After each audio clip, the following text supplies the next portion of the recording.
We so much early in the chat. Where is this one at? I'm a phantom. Yeah, I'm a phantom. I'm on hydrocodone. I'm afloat like a phantom. Hey. Right there.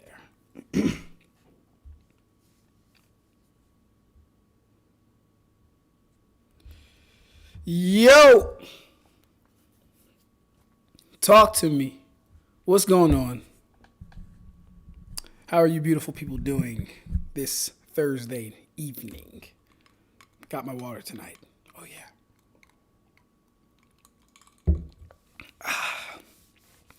So far, we got Kai in the chat. We got Iggy in the chat. We got Nick in the chat. We got Shinigami in the chat. How you guys doing? How are you beautiful people doing? Man, oh man, got some things to cover tonight. Starting a little bit earlier for tonight, not 8 o'clock. We're doing 7 o'clock to get all the people who like can't hang or stay awake as long or, you know, got things to do tomorrow because I usually end around 10 o'clock. So trying to start a little bit earlier, get some more people in here. You know what I mean? All right. So first things first, before I was even live, I was reading this comment that I responded to from Michael. I need you guys' help. I need y'all help with something real quick. All right. So I'm still working on One Piece versus, still working on Straw Hats versus Soul Society, aka One Piece, right? Him versus Blueno should be like 4-3-91. Let me see.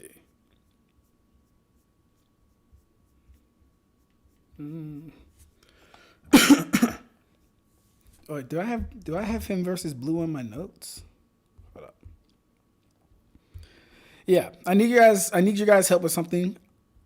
I need to know if what I'm looking at is a perception blitz or is it just a speed blitz.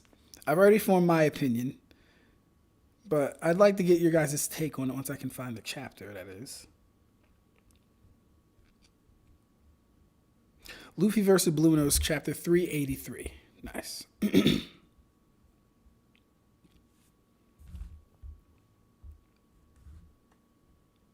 We got Karibo in the chat. What's good, Karibo?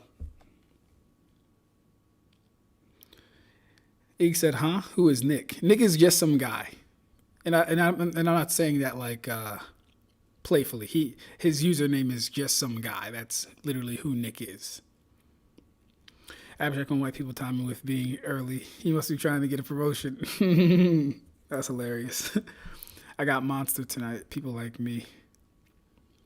Monster tonight? Oh, you got oh yes. People exactly. Just like my brother Ig, bro. People like him. Facts. But all right, guys. So yeah, I'm talking with Michael Dorsey in the Discord, and I'm trying to find out, or I have my opinion, like I said, but I want to know if you guys think this is a speed blitz or a perception blitz. So we'll just kind of go through the whole thing. It's Luffy versus Blueno, right? So first thing Luffy does is his gum gun rifle. He uses iron body, but he still gets hurt from the iron body. Luffy does gum gum Gatlin. He's fast enough to do Suryu to get out of it. But Luffy is actually able to keep up with him. Notice the eyes and the mark looking. He sees him see him, and he's shocked that he can keep up. And Luffy punches him in the face.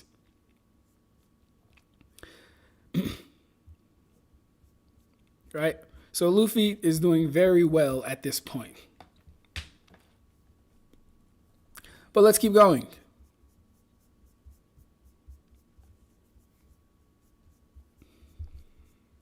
I guess they don't fight that chapter at all. Okay. Okay, yeah, they're talking about the fruits. Okay, cool. But we understand that Blueno was underestimating Luffy because this isn't how strong he was when he first fought him at the mansion. So fair enough, he underestimated him, right? Chaos Edge. No. Chaos Edge, Spirit of the Wrath. Yes. Chaos Age, the spirit of the wrath, has entered the chat. What's good, Brody? Also, Ab-Stract, are we going to live next week? And I also thought of the discussion and watched it. I think our conclusion on Demon Soul Hacks versus... Hold up, Nick. We haven't gotten to the actual feat yet. You can't say it's a perception blitz if we haven't gotten to the actual feat yet. I got you. Hold up. All right.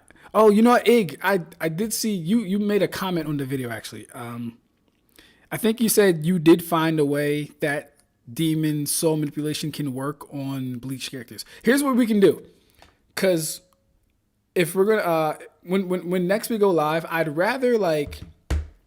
move, because we did spend about an hour or like 45 minutes just on soul manipulation. So what we can do, if you want to tell me it in the DMs, like whatever theory it is, whatever it is, we can kind of converse there about that. But I kind of want to, because we have a lot of matches to get through. You know what I mean, bro? So I'd rather, and if it's something that we both agree to, like I'm like, okay, cool. I hear what you're saying. That's dope. Sounds good. We can even talk about it on stream for a little bit, but I'd rather like get through the main or get through the rest of the versus matchups. You know what I mean? Because I didn't expect to spend 45 minutes to almost an hour on soul manipulation. It was fun though. It was fun as shit. I was like, okay, he got some good arguments. He got some good arguments for it. But yeah, I feel like that topic being rehashed at the start of the video would be like, well, okay, they just literally did this the last 45 minutes. What's the new information? What's the new thing? I was trying to give people new things to look forward to when either live streaming or making content in general. So, yeah, if you want to just tell me what it is in the Discord, then we can like talk about it. And then we can present it like, hey, this is what we kind of agreed to in the Discord. Or if not, we can just be like, okay, it is what it is, agree to disagree kind of. Let's move on to other things in the versus battle to see how it could go. Being number one just comes naturally to me. Hey, yo, Karibo, talk to that nigga. Karibo, talk to him. What? Like the video. Share the stream, like the video. Let's go. All right. So, Gepapo. Moonwalk. He dodges his Jan Kyaku. He does his cartwheel kick. Door fruit. Yes, very nice. Let's get to the actual perception blitz. The quote-unquote actual perception blitz. We will see. Okay. All right, so 388 probably. Okay, Luffy dodges.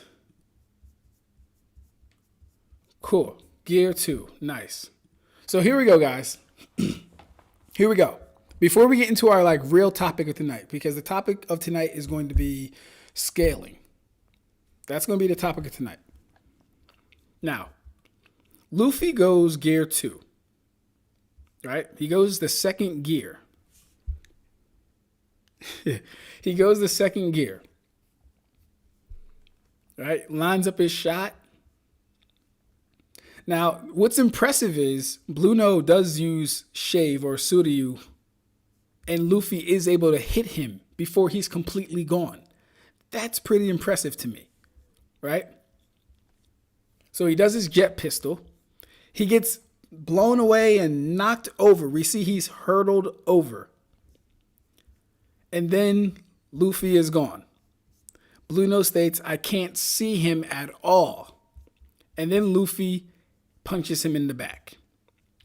Would y'all classify this, this whole encounter, the jet pistol, him getting knocked over, him getting up and can't see him, and he's actually reacting and all this stuff too, and then gets punched in the back. Would y'all classify this as a perception blitz or more so just a standard blitz? What are y'all thoughts on this? Because me and Michael, I don't want to say we're debating about it, but we have different viewpoints on it. And I can show you guys what he said and how I responded and stuff like that too. But just initially, what are your guys' thoughts on Luffy being able to do this to Blueno? Perception blitz, regular blitz. Does Blueno being knocked over have any? Does that play into it at all? Because he would have been knocked over, he would have had to get up and look at Luffy. So like we can't even argue correctly if we even see, if we know he even saw Luffy in the first place.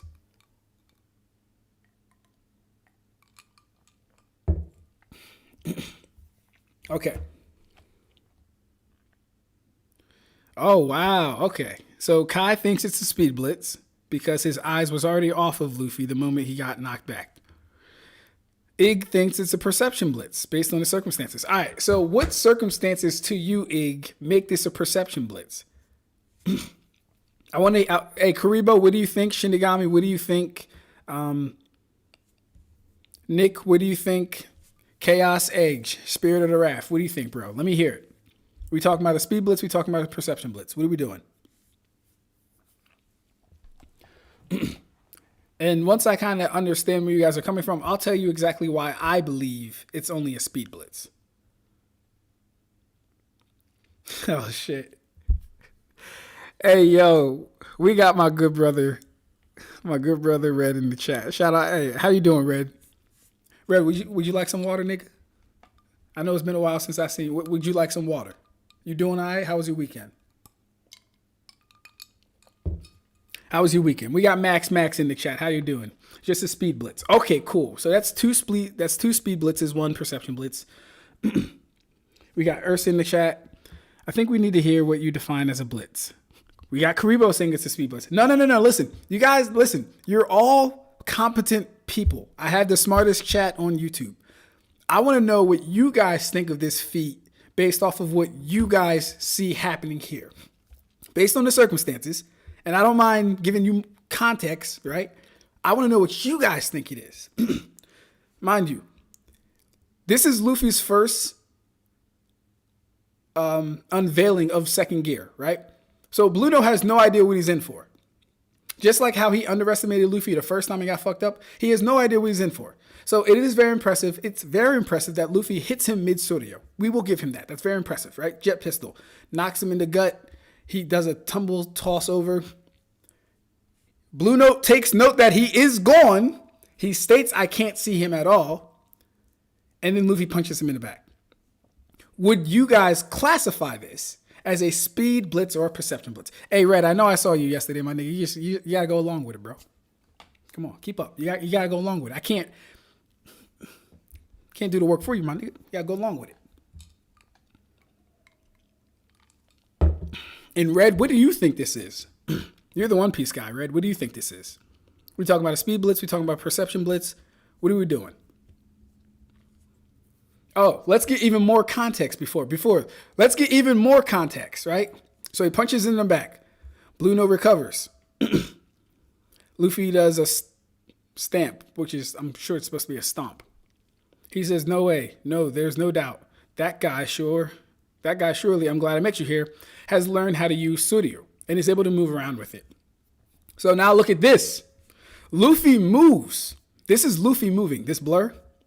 But Blueno is fast enough to get into his door. What are we doing with that? Now you guys got the full context, right? Luffy enters gear 2. Blueno is surprised, as he should be. Luffy hits him mid-Suryo in the gut. Very impressive, because he did it while he was moving. Very impressive. He gets up, notices Luffy is gone, but he cannot follow him. I can't see him at all. So I want to know your guys' opinion first of a perception blitz. I want to know what you guys actually classify it as. Fuck what I think, all right? I'm going to do me. I want to know what you guys think, if this is an actual perception blitz, and then why you think it's an actual perception blitz. And I want to go over all the answers and get a consensus of what we've come down to. So yeah, he punches him in the back. Gum stamp. Luffy goes at him. He's moving, but he gets to his door first. So, let me see. All right, let me see where we at.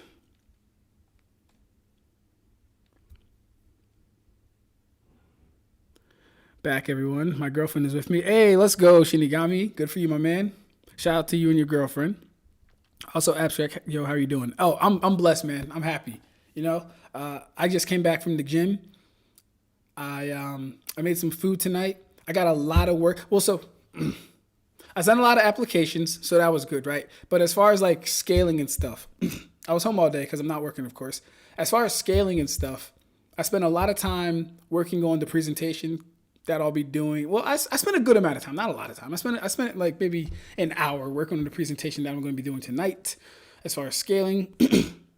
And there was this One Piece video. Because what I like to do, before I make a versus video, I like to make sure I've ran through or, talked, at least got with someone in the community of that verse. I don't think I did it for Naruto. Did I do it for Naruto?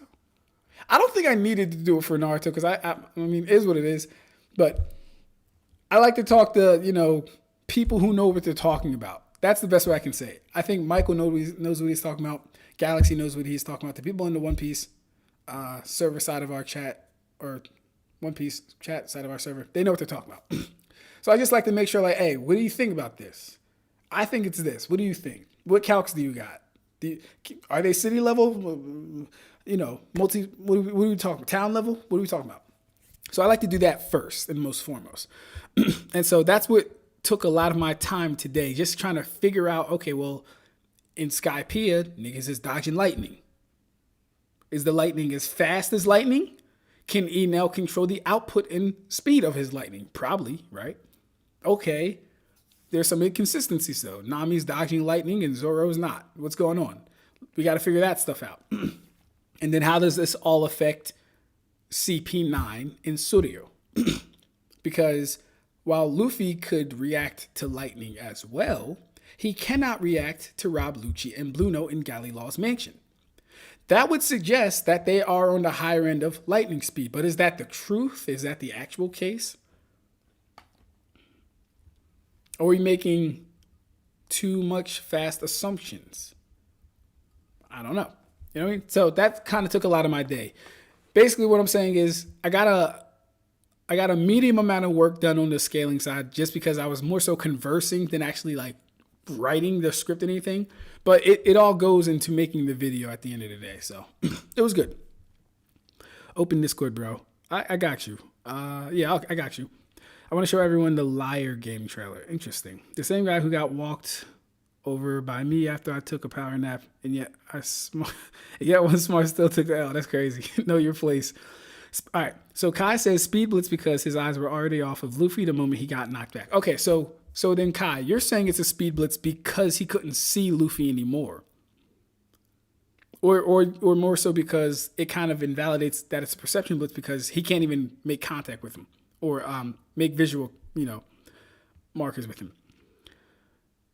Ig says this is perception blitz based on circumstances, right? Red says it's whatever your hate allows. Max says it's just a blitz. I agree.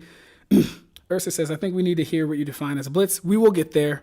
Karibo says speed blitz. Ig says because he didn't perceive him. Okay. Because he didn't perceive him. Okay.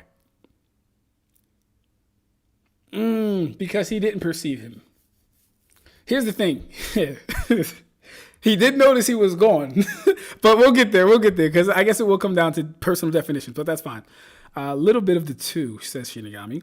Can you scroll up to when I responded to you on your proposal?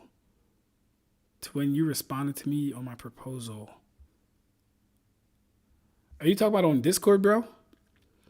All right, Ursa says, because to me, blitzing someone is a maneuver possibly only by being at least 50% to 2 times greater than someone's resting actions. So bare minimum, Luffy is 2 times faster than before due to hitting Suryo.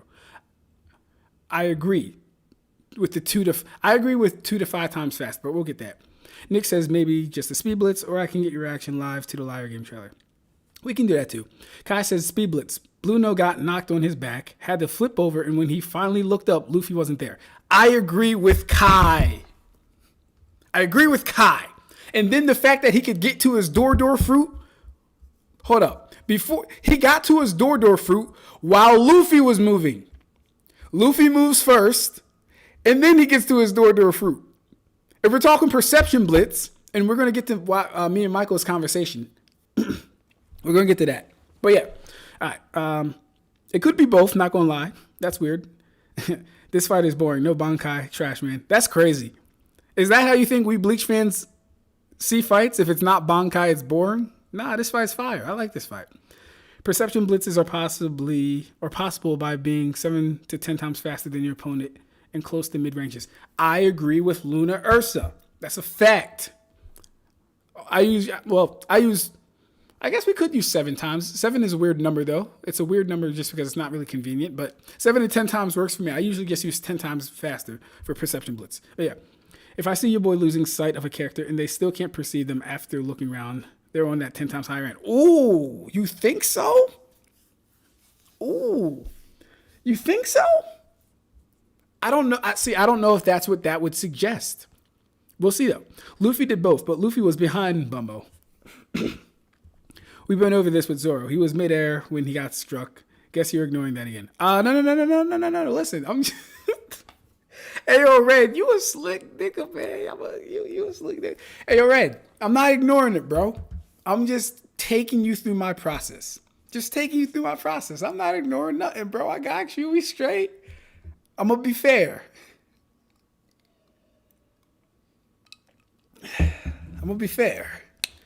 When I do this One Piece versus Bleach. I'm an unbiased party. I swear to God. All right. Enel should be 1/3 light speed at his highest speeds. That's the nature of his body. And given how scaling in One Piece balloons, I'd say that lightning speed isn't too out there. Okay. I wouldn't do that. I mean, like, Enel, I don't think Enel has shown he is as fast as the return stroke of lightning. I don't think he's shown he's that fast. All right. I mean, when you were talking about how to go live. Was it on Discord? If it was on Discord, then I can find it. It's probably on Discord. I'll do it. It's not enough to be an after image, but it's enough to be hard to track. 7 is based on the distance VSB has between subsonic and us again. Okay.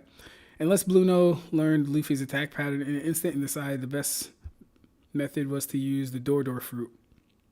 See, but how would you argue him already moving though? If he was 10 times faster, you ain't getting in no door. While I'm moving after you, you're not getting in no door. Hey, we got Michael in the chat. We talking about the feat, Michael. I'm just getting the chat's opinion. You know, I gotta start making fucking polls in here, bro. How do I make a poll? How would I make a poll? Let me see. Yu Yu Hakusho. How to find your IP address. Let me see if I can make a poll real quick, guys.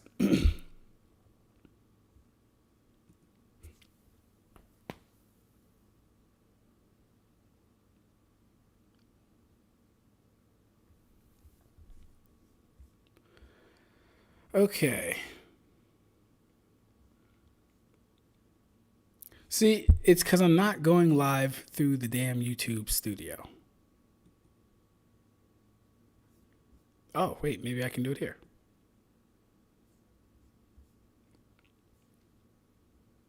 All right, cool. Hold up. Let's do it.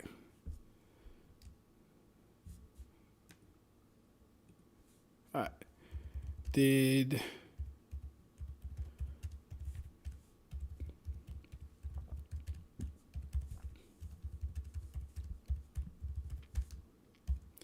Beautiful.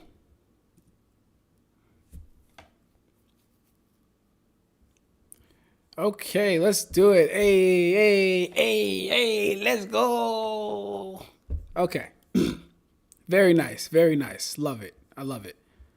Where's the Okay, so the poll is up.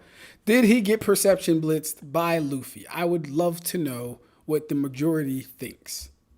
And then we will go into what me and Michael were discussing about this conversation. Because this is the only thing holding me up right now for this One Piece versus Soul Society video. The speed portion. Because the speed portion is a little iffy. And it's mainly iffy. It's iffy on both sides. Only because, like, One Piece, like, and I say this in the video, right? One Piece has about 430 chapters until Eni's lobby is over. Right? Bleach, the ending of Soul Society is at like chapter 180. So One Piece is beating them out by around 250 chapters. That's a lot of stuff that goes on in 250 chapters. So I obviously can't have, like, I don't want to make the captains too weak, but I can't have the Straw Hats way, way stronger either. Damn, we 50-50. Ain't that crazy? Ain't that crazy? All right, let me catch up.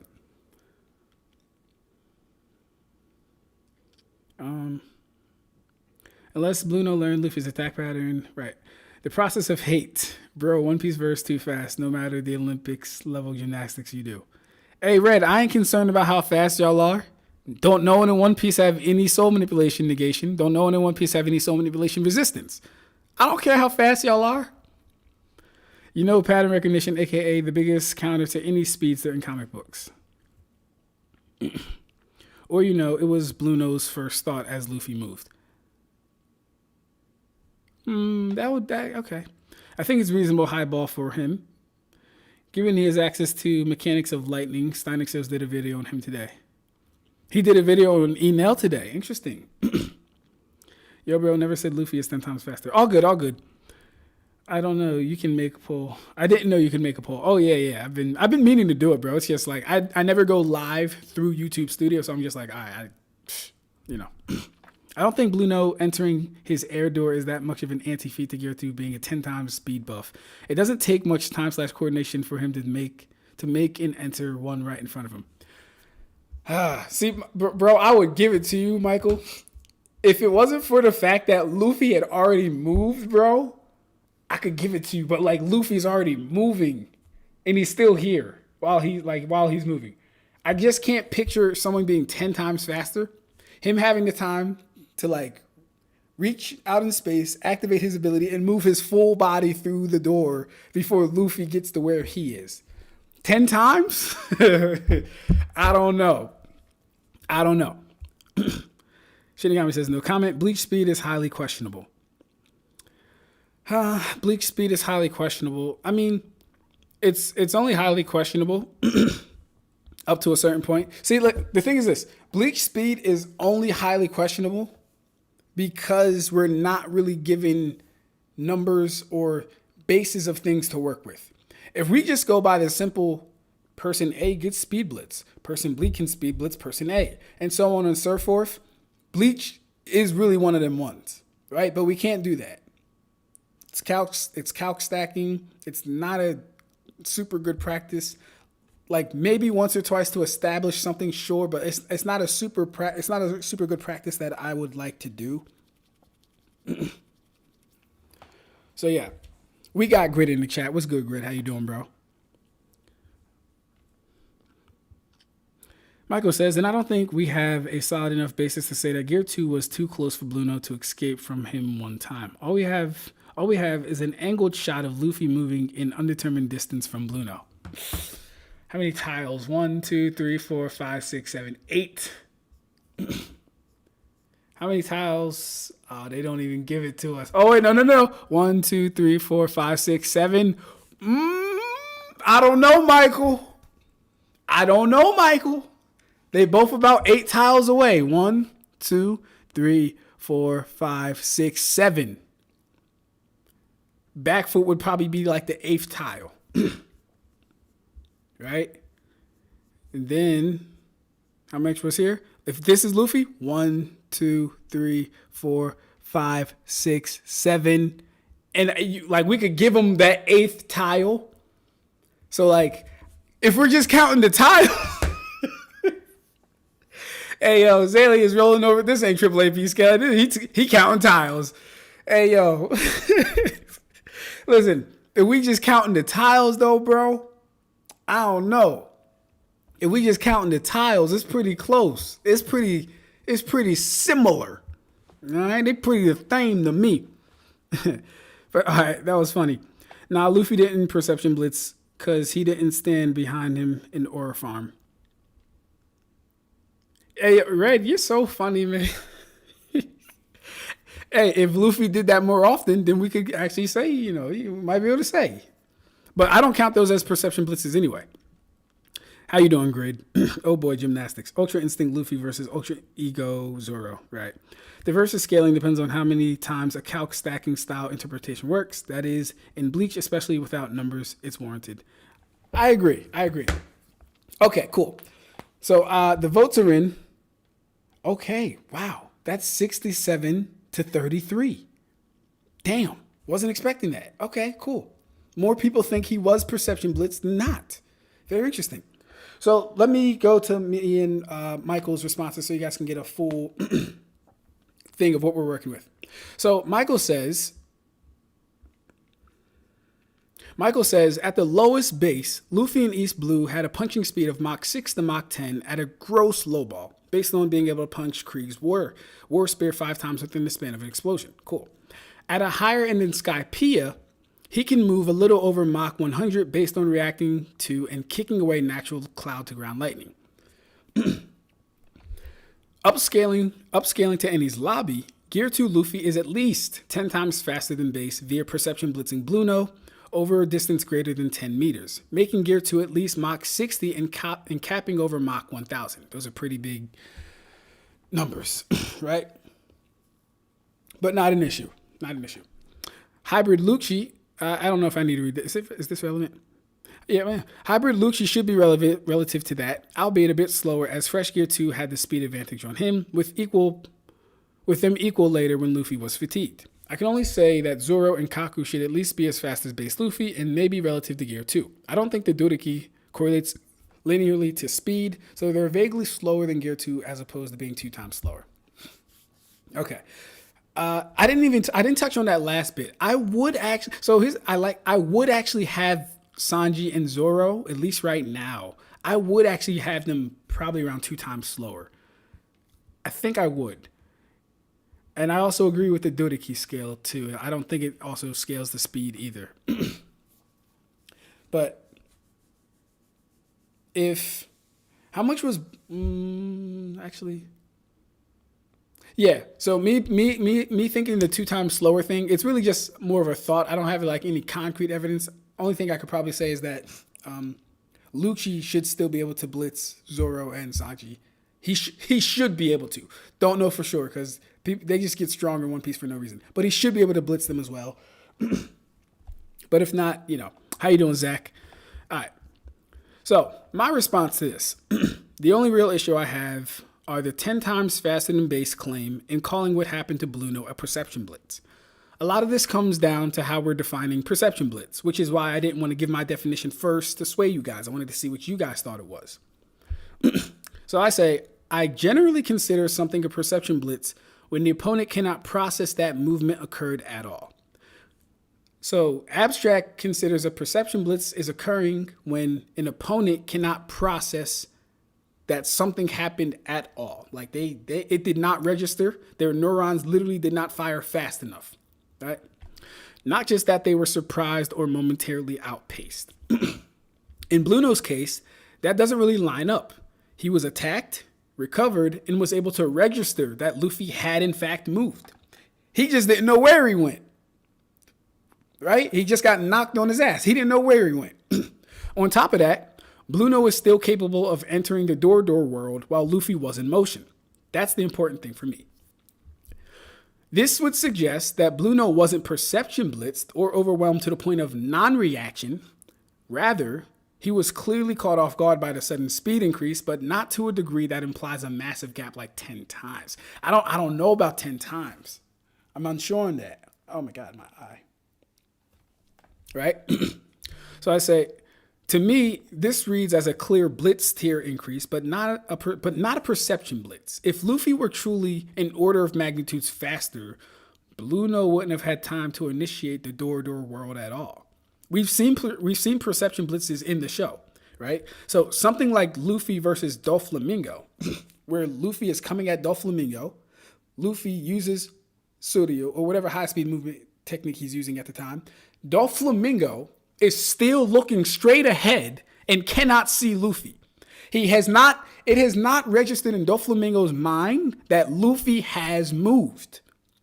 He's still looking. Let's go pull it up. Let's pull it up. let's see if we can find it.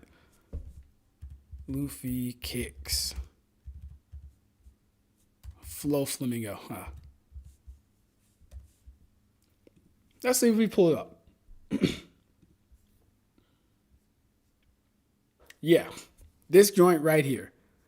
Now, where is it at, though? Where is it at? Is it this? Nah, not that. Let me see if I can find it in here. Luffy versus...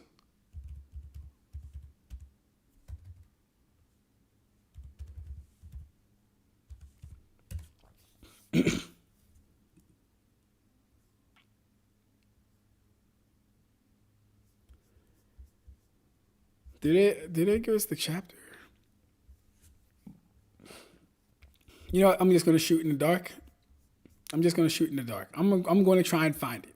You know, let me. I'll just make the fucking point first, because I might spend another 15 minutes trying to find it, and I wouldn't get to read Michael's response. So I say something like Luffy versus Doflamingo is a perception blitz. Doflamingo couldn't even process that Luffy had moved. Similarly, Uryu moving faster than Urahime can register, in my eyes, would be a perception blitz. Why? Because these two characters were looking at something, and right before their eyes, the characters moved so fast that their neurons could not fire or register that they had moved. Those are perception blitzes to me, right? Blueno's reaction doesn't match that standard. So I would say Gear 2 is anywhere from 2 to 5 times faster, but I don't think the Blueno exchange supports a clean 5 or a clean 10 times or a true perception blitz. Cool. Now, this is Michael's response. He just responded at 2:27. I have not seen this yet.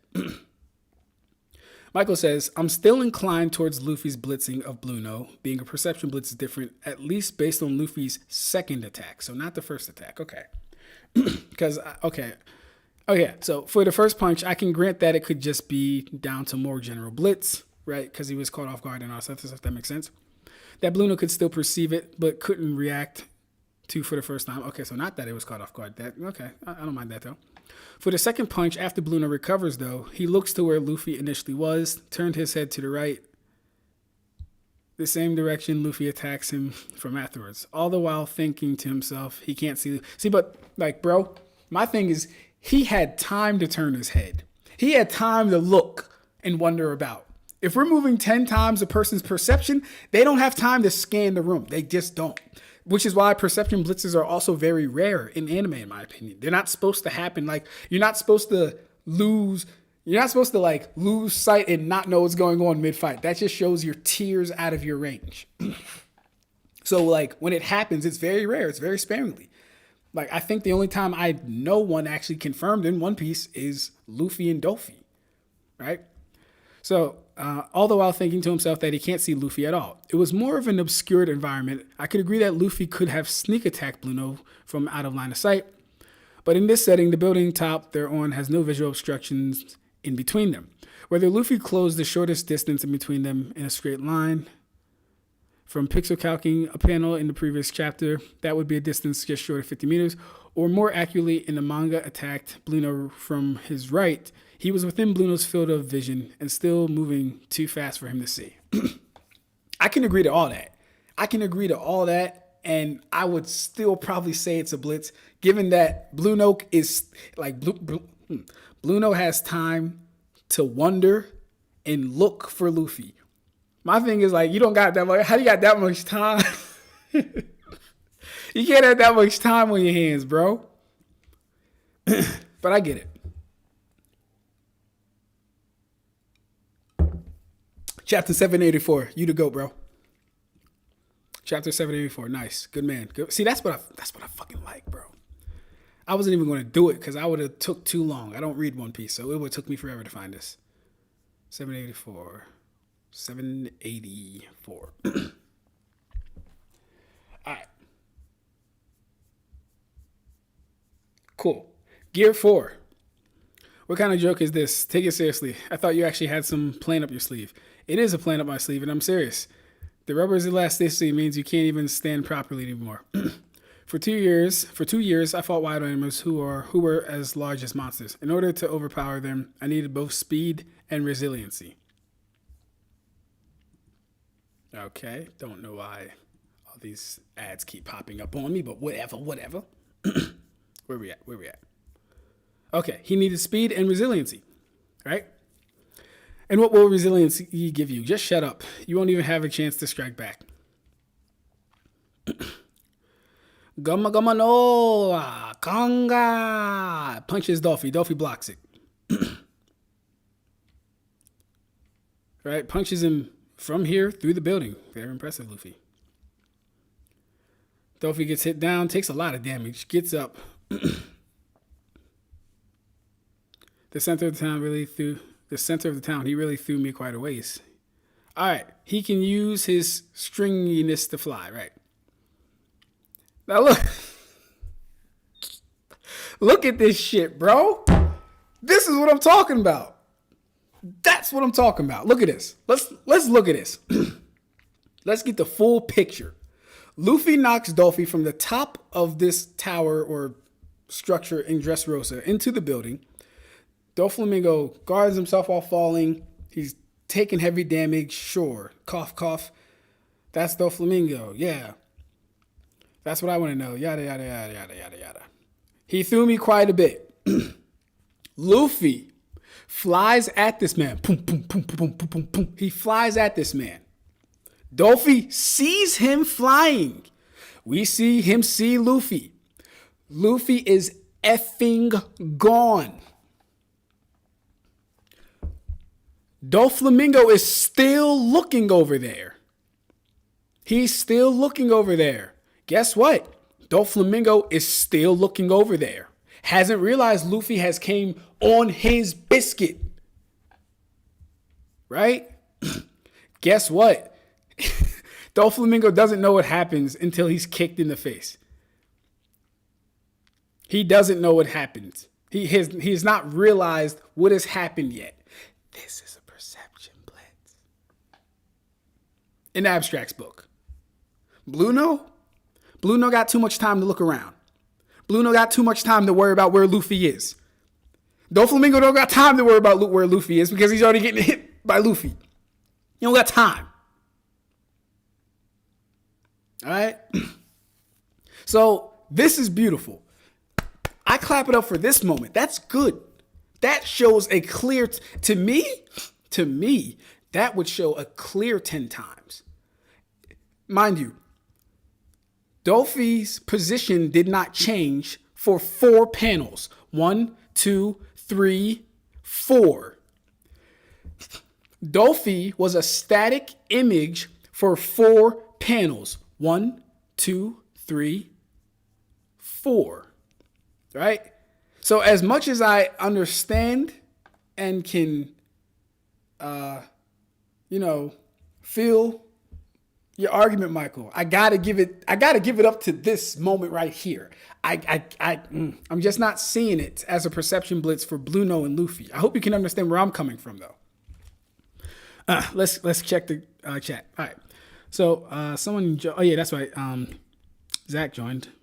Okay, I'm a study trip. Going to take this dub before the 2026 Olympics starts. Hey, take it easy, Red. I got an opinion to say. Zoro is most durable. Ooh, hold up. Ab-Stract, I got an opinion to say. Okay.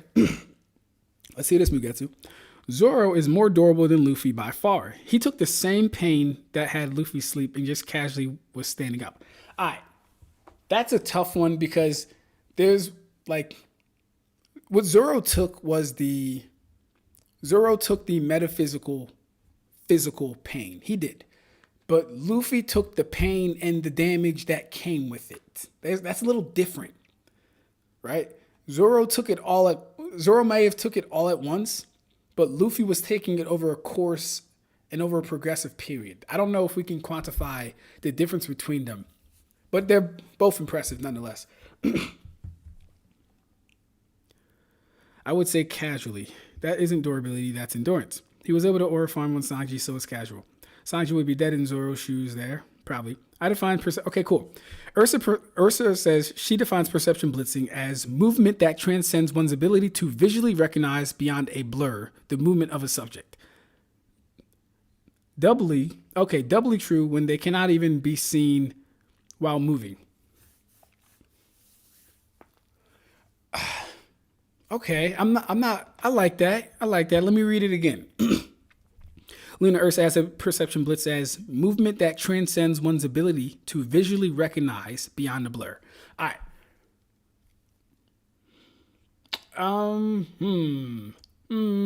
Recognize beyond the blur. That's a tough one because like the nature of high speed movements is to become a blur, right? So on that end, it would be a little hard for us to determine what the character sees or not. Because here's the thing, they may very well see a blur like happen, but still be able to track what's happening based on their own reaction speeds and stuff like that. So that part's a little hard for me, but I think I get the I think I get the gist of it, of that point. And then you say, to visually recognize beyond the blur the movement of each other. Yeah, doubly true when they cannot even be seen while moving. See, that last part is what I agree with, right? When we look at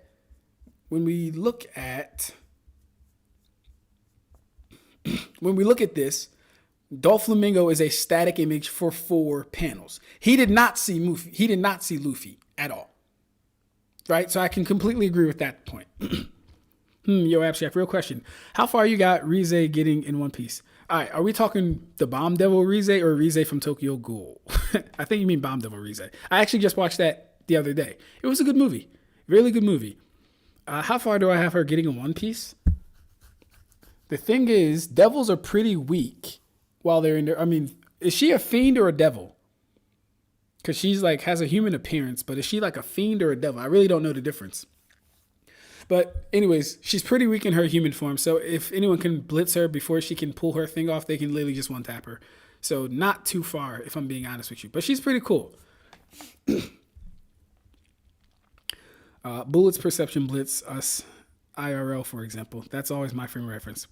The thing is, though, bullets are so small, too. If bullets were a lot bigger, I think our mind's eye would be able to be... Actually, I don't know. I'd have to look that up.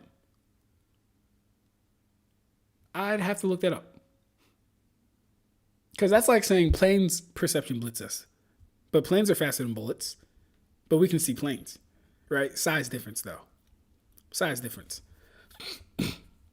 So I'd be careful with the bullets one just because they are so small. And we like, if we had better sight, that'd be one thing. But they're just so damn small. This presupposes that Luffy wasn't still moving around Blueno. This presupposes that Luffy wasn't still moving around Blueno in the moment Blueno was looking around. It presupposes that he wasn't moving around. Interesting.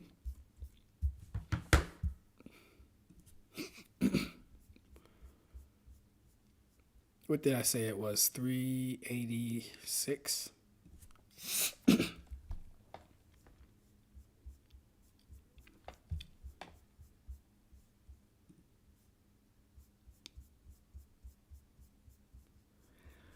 Let me see.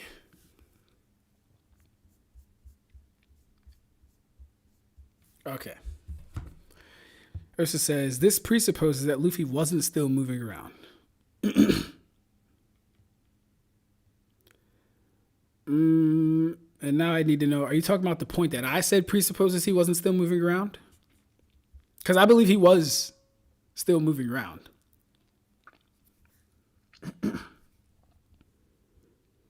All right, in the prison showers, Bubba Dangerous.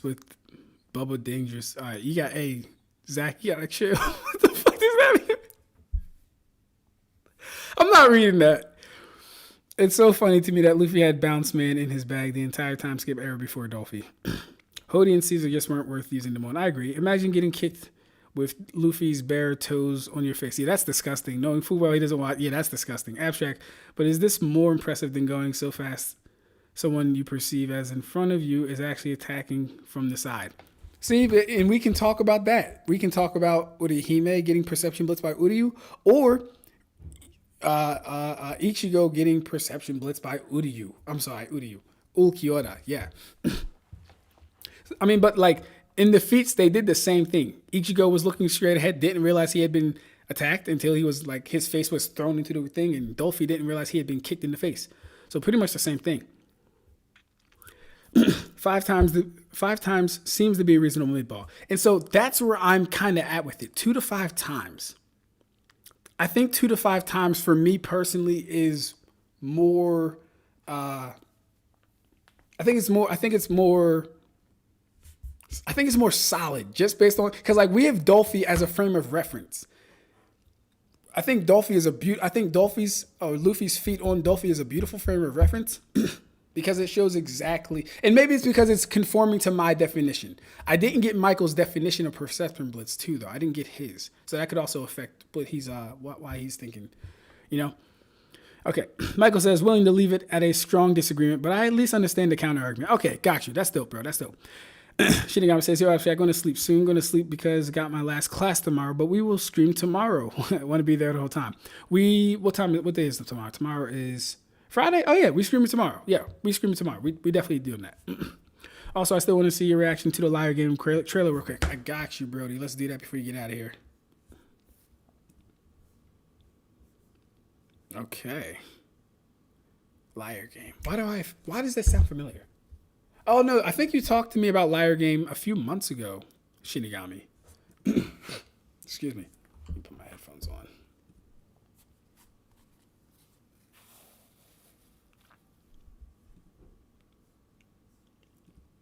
Pause. All right.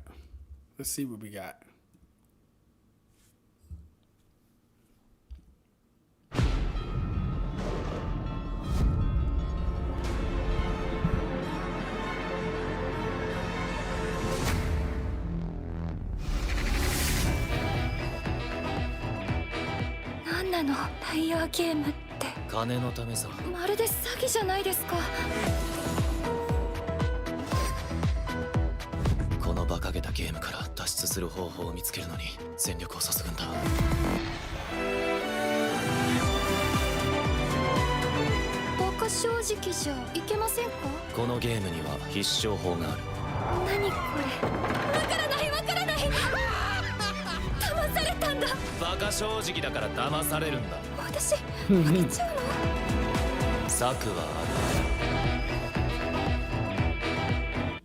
Okay.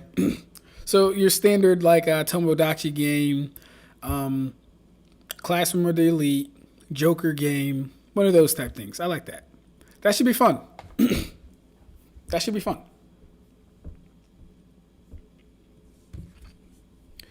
Okay, where we at? She's a hybrid. Hybrid devils are effectively immortal. Oh.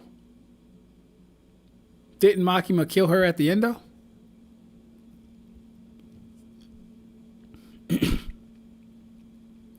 My interpretation as a writer of this type of fiction is that these characters fight in a similar reference frame as us while fighting IRL. In actual fights, at least the few I've been in blurs. Blurs aren't a thing outside of the speed of one's arms moving away or horizontally along your vision. Okay. Okay. Hybrid devils passively regenerate from otherwise fatal wounds, and when drinking blood, the regeneration can be made borderline instant. What plane goes Mach 5, Ab? Bullets are much faster, though. Do we not have a plane that goes Mach? Stop playing with me, bro. Stop playing with me, bro. I know there's a plane on this earth that has to go over Mach 5. You're lying to me. We in 2025, and we don't got a plane that go Mach 5. That's a lie. I know that's a lie. I know that's a lie.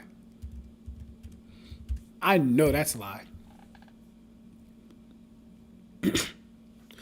A Mach 5 plane is a hypersonic air. Okay, give me a name.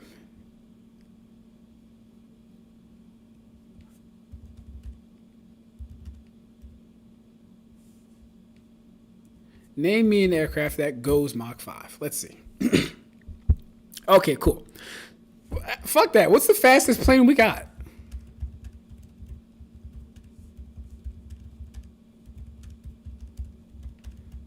What's the fastest plane we got in Mach speeds? Let's do that.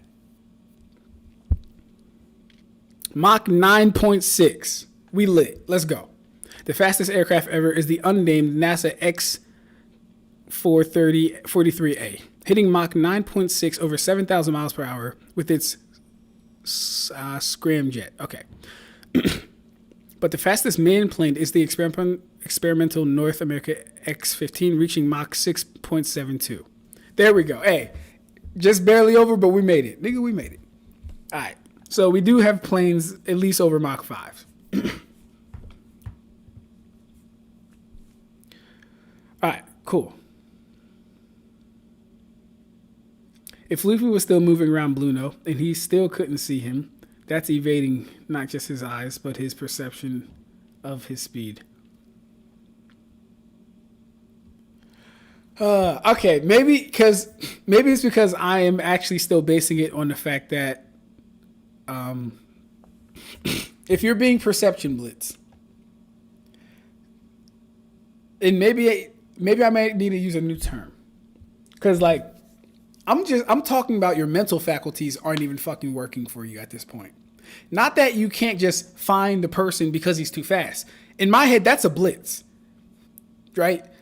You really can't, like, your neurons aren't firing fast enough to turn your head, to look where they're at. You know, Blueno had all the time to do all that stuff. So that's like where I'm at with it. When Uryu blitzes Urahime, she was looking right at him and she didn't know she had been moved until she got to where she was already. Perfect example. I lost complete sight of it. I didn't know what was going on until I was moved. Luffy with Dolphy. Dolphy is staring at space for 4 panels straight and gets kicked in the face. He did not have time to react, to move, to think, to turn his head. You know what I mean? So that's where I'm coming with it from. And maybe what I'm talking about is a level higher. Maybe he did get perception blitz, and the shit that I'm talking about is just a step higher than perception blitz. All right, almost 8 o'clock. Okay. You could argue that because Dolphy was kicked through a bunch of rocks and buildings with dust everywhere, he was still jarred by the first attack and was still recovering with the blitz when the blitz happened. Nah, Dolphy got up and saw him. I'm not going to give him that. Okay, we still got Red in here. What's up? Luffy blitzed Hody. Hody didn't even know he got hit. Michael, you got to do better, man. You making his argument seem like it was wait, LOL. Hey, Red, you got to chill, bro. If a nigga agree with me, you got to let him agree with me, bro. Come on.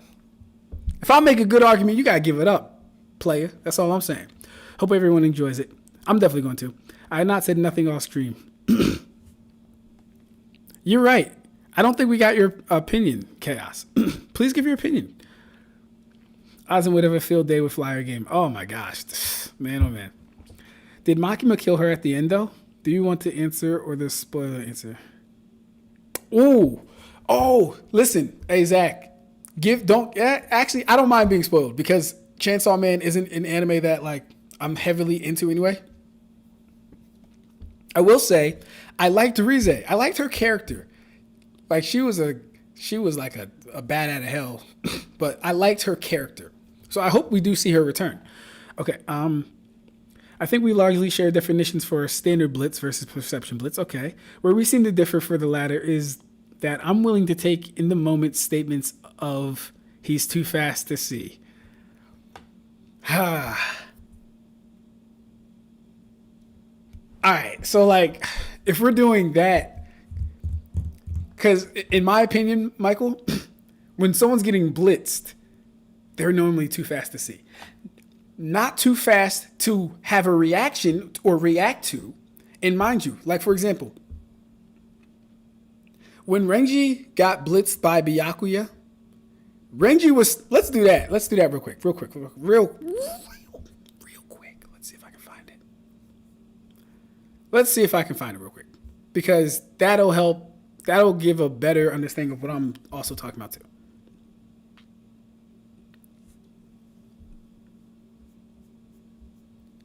Okay, good. 152, which means he just whooped Renji's ass not too long ago. All right, 1, 2, 3, 4, 5, maybe, or 4, 3. Oh yeah, that's Kaname and them.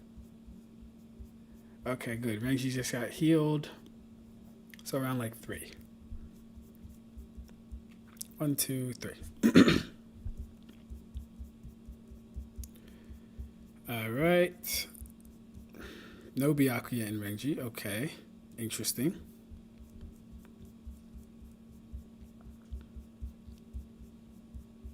Why do they do this to me? Show me Byakuya and Renji.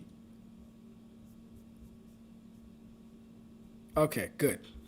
So we're a little further behind. Let's go 3 more.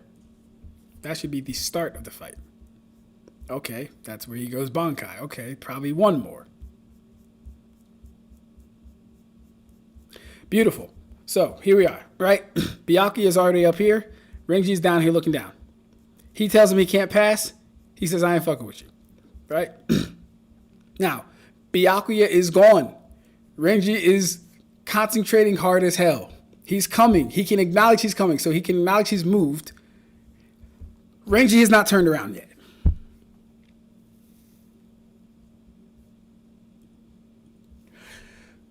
Renji has not turned around yet. Right? So where we seem to differ for the latter is I'm willing to take in the moment statements of he's too fast to see. Here's the thing. And a lot of this is chalked up to Renji also having a foreknowledge of how Byakuya fights, right? Granted. The thing is, though, Renji was still able to react, even though I don't believe he could fully, see him. But this might be a, one-off special case. And so I get it, but I'm just trying to, paint the picture a little bit more. Okay. It's also a distance thing. We can see things moving at high speeds far away because they're traveling relatively slow compared to the full distance we see. I agree with that as well. That's true. What are we yapping about? Hey, what's good, Sean Lloyd? Haven't seen you in here in a while. Right now, we are debating if, or I should say discussing if Blueno was blitzed, perception blitzed, mind you, specifically, by Luffy. We're trying to see if this moment right here, when Luffy hits him with jet pistol, he falls to the ground, registers he did move, but he says, I can't see him at all, and then gets hit in the back. We're trying to see if that's a perception blitz or not. Okay.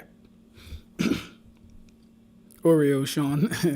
As evidence that their perceptions are being outsped, even if intuitively that should be too much time for the thought to occur. Was that part of the whole? Okay, that was part of the whole sentence. Let me read it all. I think we largely share definitions for standard blitz versus perception blitz.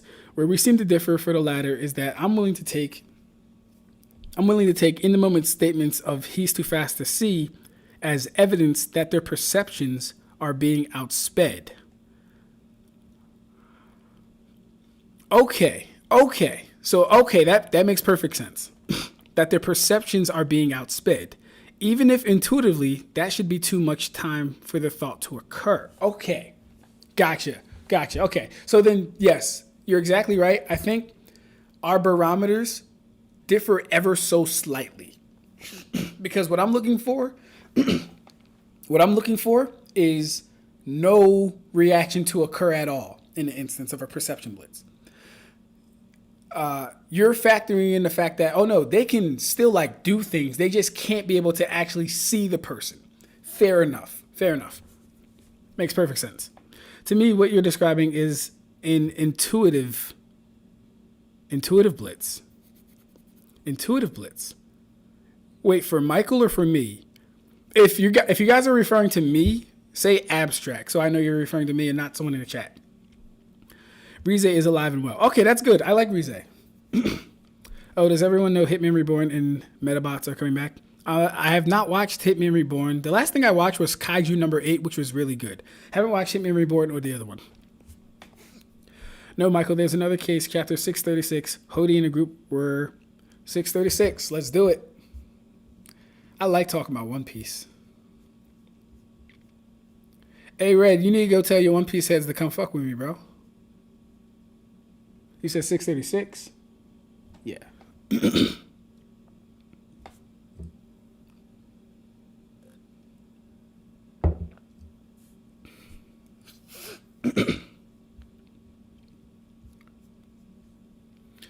Okay, let's see what we got here.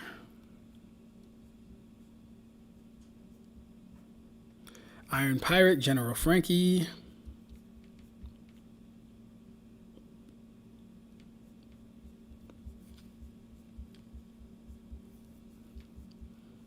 Okay.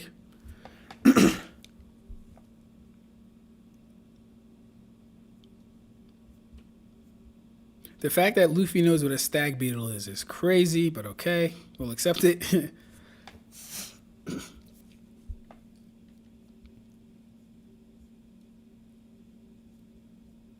Straw Hat, you will not reach our captain. Zoro literally takes care of the fodder. Nah, you truly mean to face me, Straw Hat? Somebody stop him. Huh? He vanished. Kick to the face. Now I'm really mad. Yeah, that's not a perception blitz, Red. If this was the moment you're talking about, that's not a perception blitz. That's a standard blitz.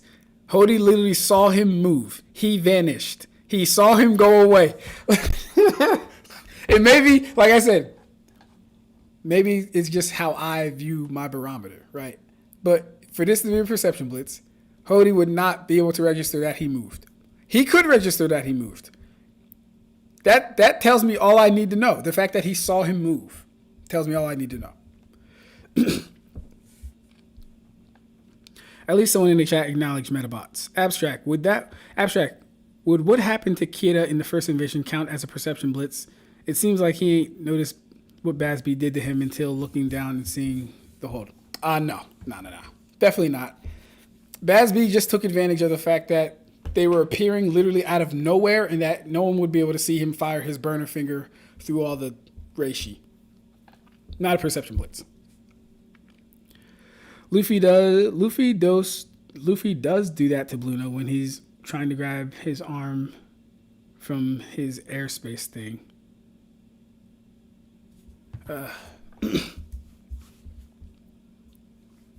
I don't think so. All that happens there is Luffy dodges, Blueno recovers, and then he does a gum gum bazooka to him. Goes in his sword. This can't be happening. No, even before the Sordio he used just now, his body has gotten strong enough to use the technique easily. But there's no way anybody else could beat a Rokushiki mat user in speed. There's no way we can lose. So he comes out of Door World, almost grabs Luffy. Luffy notices he's there and gets behind him when he moves so fast as if you disappeared. I saw you nick the ground more than 10 times in a moment before you moved. I got the hang of it. And I'm so glad to know that there's a way to move like that. So I don't know what you're talking about in this moment, Red. I don't know if you think this is a blitz or not. This was Luffy simply dodging. Was he too fast for Blueno? Yes. But I don't know what you could gather from this.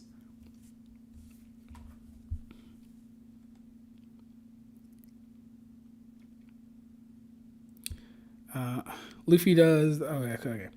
Let's be real here. Trip trying his best to downplay the speed. I don't know if the lightning... What does anyone here genuinely think I'm trying to downplay the speed? Or do I actually have a solid argument based on my definition of perception blitz? Because I'm fair across the board. That is hilarious, though. I don't know if the lightning man is actually lightning speed, because I wouldn't like that shit. Laugh my ass off. I never said Eno wasn't lightning speed. You can't find a clip of me even saying that. I mean, if Blueno straight up says he can't see him, then I don't see the problem. Okay, yeah. So based on my disposition, Sean Lord, the problem is that Blueno has time to try and find him, right? Perception blitzing, at least how I'm looking at it, doesn't give you that time. It doesn't give you time to look around, to wonder, to scratch your ass, pick your nose, call your mother. You don't have time for that when you're getting perception blitz. When you're getting perception blitz, the neurons aren't making the connection that you even did anything. You're just attacked, like how Dolphy was. Dolphy didn't have time to say he disappeared. Dolphy didn't have time to think to himself, he's gone. Dolphy just got kicked in the face.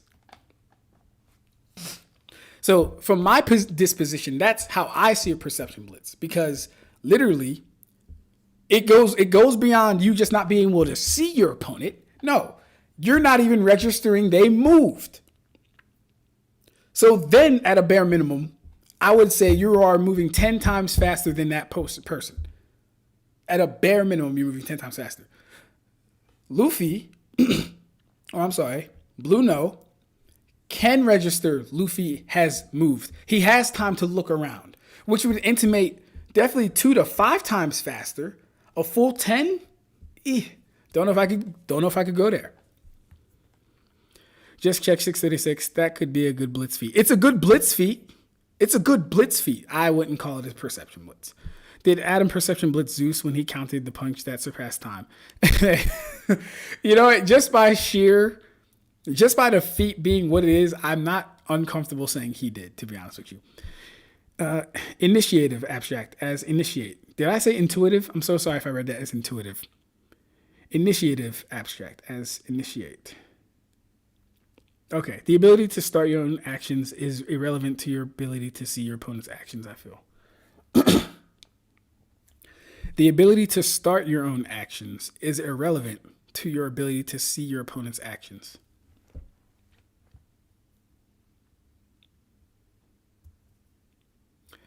But like, if the action that we're talking about, even if the action is standing straight still and looking at you, observing, that's an action.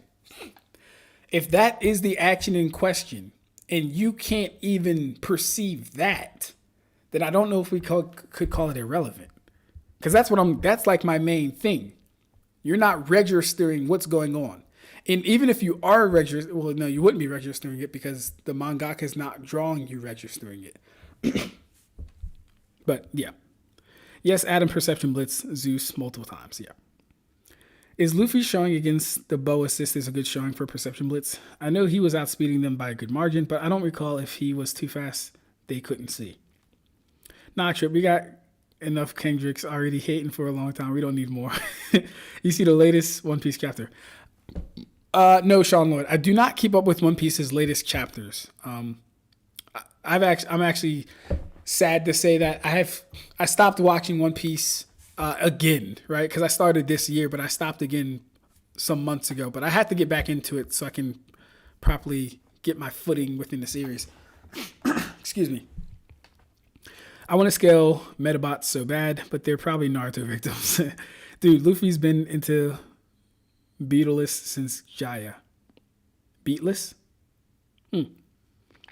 According to Kendrick here, no Michael, because they could follow his movements through hockey, but couldn't keep up. I don't know why I'm Kendrick, but that's hilarious. If miracles only happen once, what's it called the second time? One of the coolest perception blitzes in anime.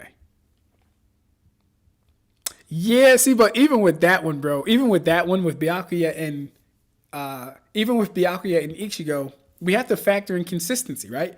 Ichigo was able to do that one time to Byakuya because he caught him off surprise. The second time, the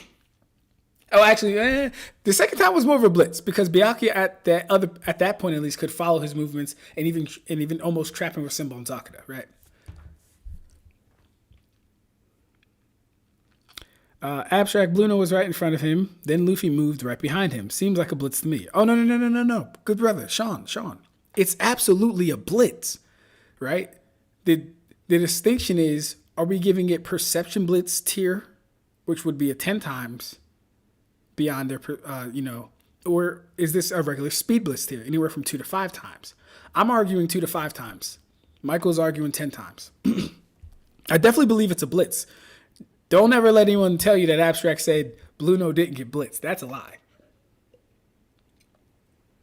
All right. I'm going to read the rest of the chapters, then we're going to get into the topic of the night. You have a solid argument, Ab-Stract. Thank you, Kai. Only one to say it. Thank you, Kai. I appreciate it, bro. To me, the second Blueno scene is evidence of that 5 to 10 times speed difference. Okay, so you went from 2 to 5 times to now 5 to 10 times. So I feel like you're leaning more on Michael's side, Ursa, which is absolutely fine. Ab-Stract, that is entirely dependent on how long the blitzer is taking their time with the blitzy. Well, if the blitzer takes his time with the blitzy, that's when I get my blicky. Blah, blah. Luffy does seem to cover a decent distance in the time it took Blueno to reach a bit further forward with his arms. It would just be difficult, if not impossible, to measure accurately. And I get that, bro. I get that, definitely. Ab-Stract, he had perception blitzed Maki Natro in the Dark Tournament. Bro didn't even realize his whole arm was going until Hiei showed it to him. Yeah. Hiei perception blitzed the all living hell out of that boy. He didn't know his arm was cut off. He didn't feel his arm was cut off. He didn't register his arm was. That's what I'm talking about. Yeah. Your definition of perception blitzing requires the blitzer to be attacking. The blitzer to be attacking? The blitzer? I guess, yeah. I mean, I think most cases of any blitz, the person doing the attacking would be doing the blitzing. So I guess that's true. Let me read it though. Your definition of perception blitzing requires the blitzer to be attacking. I think not being able to register their movement as opposed to not being able to react. Damn it. You didn't finish that. Okay. Hey, Ursa, can you finish that thought? Your definition of perception blitzing requires the blitzer to be attacking. I agree with that because the person doing the blitz has to be the one on the offensive, at least. Yeah. I think not being able to register their movements as opposed to not being able to react. Yeah, I need that thought finished. It sounds like you're about to cook. But yeah. Oh, I got one. Luffy blitzing hold him. Kendrick can't hate on that. Let me find the chapter. I think Red thinks that I don't think these people are getting blitzed at all. That's the funny thing. But good brother, find the chapter if you need to. Hold'em's a bum though. Michael, keep up, man. You're supposed to be on the same level as me, brother. Uryu blitzes a bum, lol. It's not the fact that he blitzes a bum. It's the fact that it happens and we have a standard and a measurable thing. That's the point. Who cares about Luffy perception blitzing Hold'em? That's like using a feat of Ultra Instinct Goku perception blitzing a Cyberman. Like shit. Okay, I played the Metabots game, but I haven't really watched the show. I think speed clones created by moving so fast you leave afterimage intimate a 5 to 10 times difference in speed as well. See, I don't like to play that game though. Excuse me. I don't like to play the clone game. I don't like to play the speed clone game. We can get the really ridiculous things if we play that game. Because that would intimate that Stark is 10 times faster than Shisui. That would intimate that Ichigo was 10 times faster than Byakuya and Ginjo. That would intimate that Zamari was at least 10 times faster than Byakuya. I don't like that game. I wouldn't do that. I think we should just kind of leave that as a speed technique and stop it there. Low-key been getting into a series known Ishida, pretty peak. Okay. Ab-Stract, we all talking about offensive perception blitzes, but what about defensive perception blitzes? Let's talk about my boy Sasuke Kojudo. Bro, the goat of defensive blitzing. So Kojudo, I wouldn't call what Kojudo's doing defensive speed blitzing, though. I wouldn't call it that. He's like a fucking supercomputer. That's essentially what he is. He's a supercomputer that runs a billion simulations. It's impressive mental capacity. It's an impressive mental feat, mental capacity, all that stuff. Perception blitz, I wouldn't go that far. Okay. 917 and 949. I don't know what level of bum he was, just a higher level of bum. Or like an evasive blitz, I understand. The Hiei movement is tricky, as at least in the anime, Maki Nataro registered that Hiei had swung his sword. He just didn't register his Hiei closing the distance and taking the arm. Yeah, see, but that's the thing. that would tell us that Hiei's movement speed could be somewhat tracked, but his combat speed highly outclassed or exceeded whatever his name was, combat speed or perception speed at that point, at least. Defensive perception blitzes is underrated too. I define this kind of blitz as transcending the target's faculties, not stopping their actions. Give me some more examples of perception blitzes in that area. I'm saying that if you define blitzing by what you can do in response, you homogenize what blitzes can look like to you, limiting your ability to define it. I agree with that. I agree with that.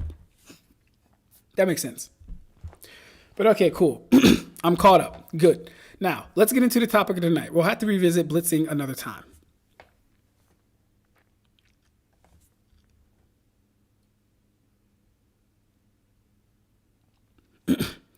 Probably going to bounce for the evening. If you get the chance, would you be down for messaging me the numbers you crunched for the perception-blitz multiplier over Discord. Just want to re-verify that we're referring to the same metrics for reaction versus perception speed / time frames. Bro, I'm not gonna lie. I would have to find it again because it was when I was doing my Uryu versus Orihime video. If I can find it, I'll send it to you, though, bro. If I can find it, I will definitely send it to you. Okay, let's get into tonight's topic. All right.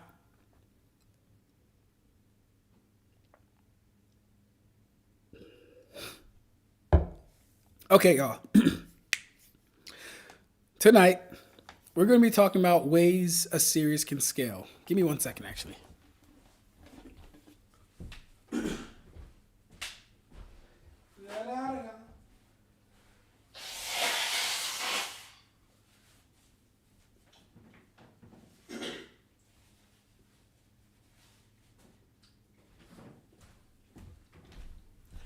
All right. So yes, tonight's topic is ways a series can scale.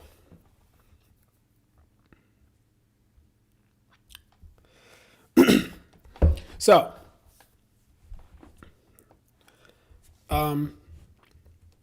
Zalius has some videos up about scaling. What the fuck? Oh, connected to this.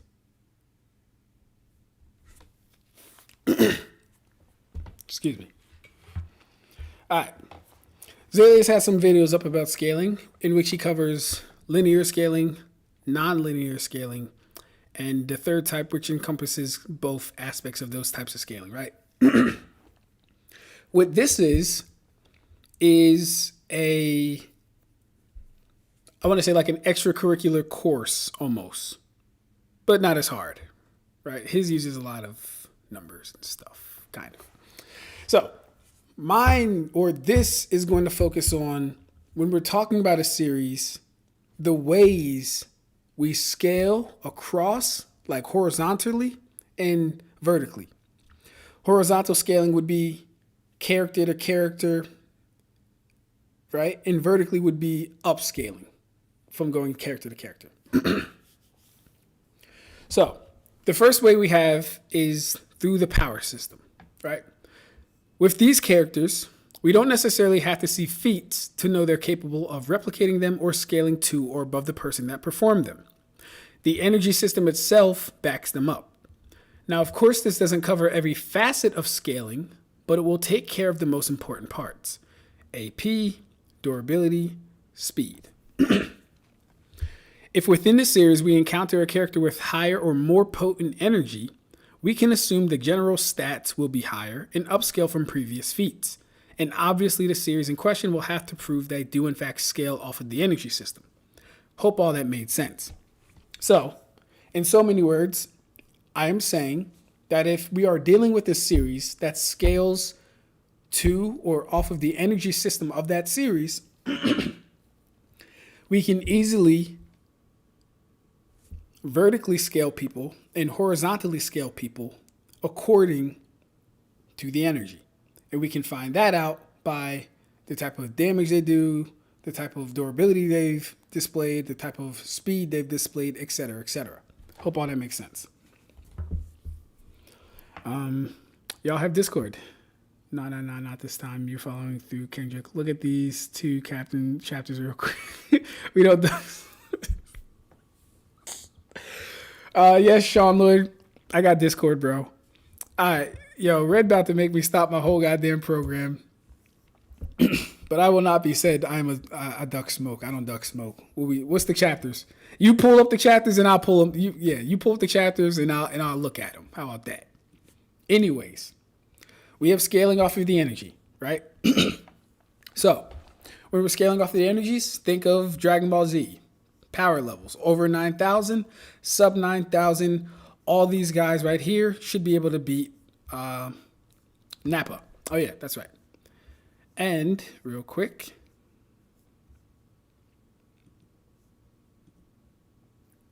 is this photo not okay? Yeah. Also with the Dragon Ball Z stuff, So, oh, sorry. All right, let me do this real quick. Let's put this to the front real quick since you guys get it.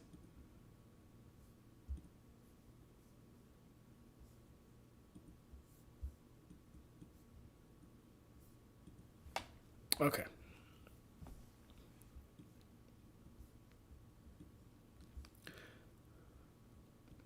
So yeah, we're talking about power levels. So 90,000, 120, 76, 30,000, 3,000. So with the exception of Guldo, we can expect Raccoon, Birder, and Jace to be much stronger than Vegeta at 30,000 power level. Should be very simple for power levels, right?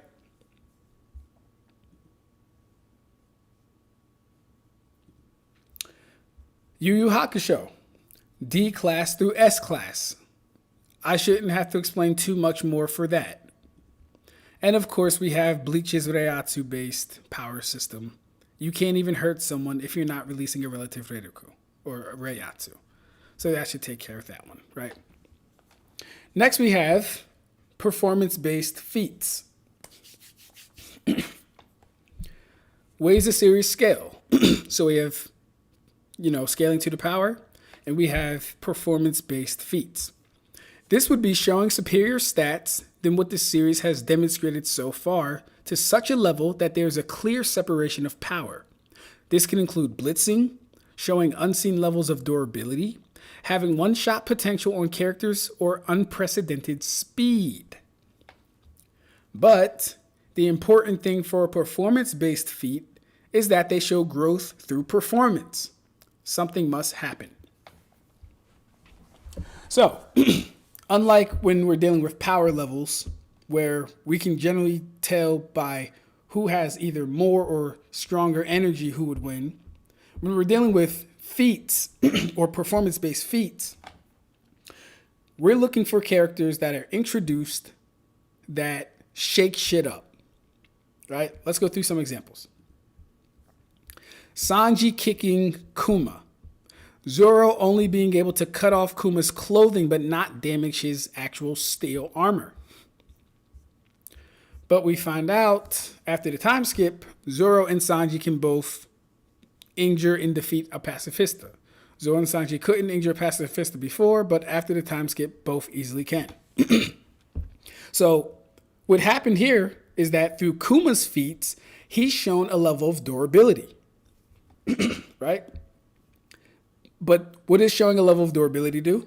It exposes a level of AP that someone is either capped at or hasn't reached yet. Zoro hasn't reached the point to where he could cut steel. Sanji hasn't reached the point to where he could kick steel with all his strength and not be injured by it. Go to the time skip. Zoro can cut through steel. Sanji can kick steel and not be totally fucked up by it. Right? What else we got? Gear 4 Luffy gets blitzed and one shot by base Kaido. Trains, goes on to fight hybrid Kaido in base. This is all performance based, right? One Piece has shown that when certain characters are introduced, they're either too fast, too strong, or too durable, or maybe too hacked out sometimes. That's a whole different conversation though. But we have Luffy in his strongest form currently, right here at least, getting one-tapped by Kaido in his base form.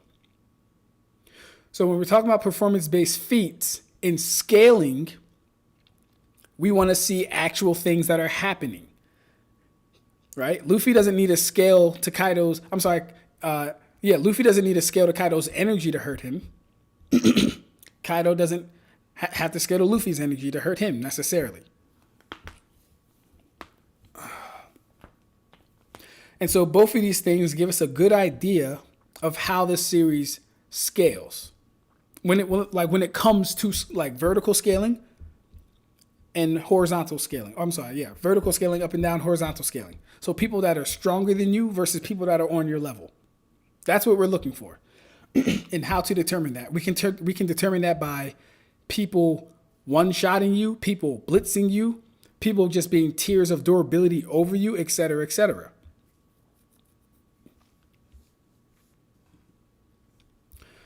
Lastly, for ways of series scale, we have narrative implications.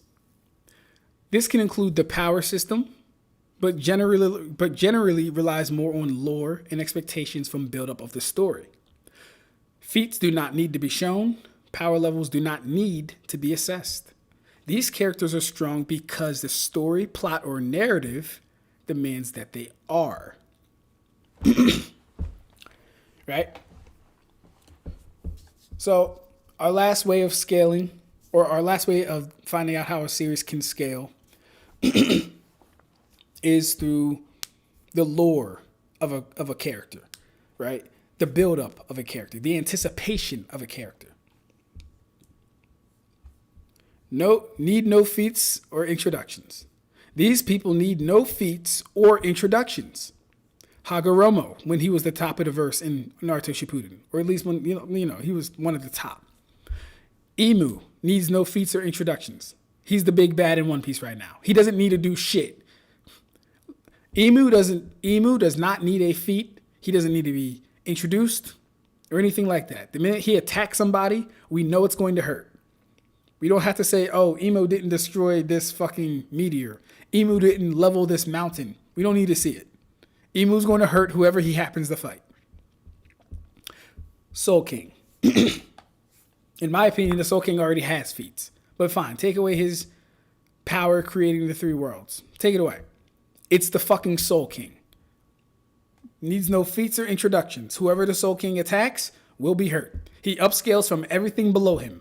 All these guys upscale from everything below them, save for Hagoromo.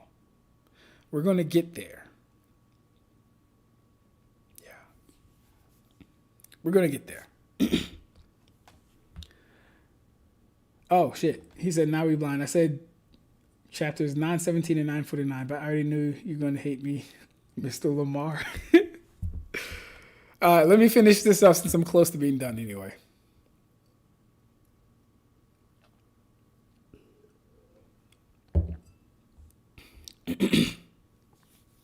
So, this brings us to the point of this, right? Why am I going over how this series scale? Why are we talking about this? Why is this important? Well, I'll tell you why. Because in the power system method of a way to scale a series, we have concrete examples of shows being able to do this and how it works. In the performance-based feats method, we have examples of this and how it works, right? We know shows. This brings me to the Naruto problem. Naruto lacks appreciable metrics to establish clear upscaling for the series, aside from the very strongest of characters. Now, you might disagree with me. Naruto lacks appreciable metrics to establish clear upscaling for the series, aside from the very strongest of characters. Kuribo, you're absolutely right. Shibai would have been a better example than Hagoromo. I just did not think of him. So, what do I mean by this? I.e., Jigen, Baryon Mode Naruto, Boroshiki, Daemon, Code, and Kawaki. Right? And while these characters likely scale in speed, they all have varying levels of AP and durability. So I ask you guys, out of all the ways that I've presented to scale, which category does Naruto fall into? Or should there be a new category created? I'm asking you guys because I need help with this. I don't want to go into Naruto. I don't want to go into reading Boruto 2 Blue Vortex and not be able to say anything about the fucking characters. I don't want to do that. I want to be able to say, okay, shit, he should at least be this strong based off of this. But we already understand the problem in Naruto. We already understand the problem.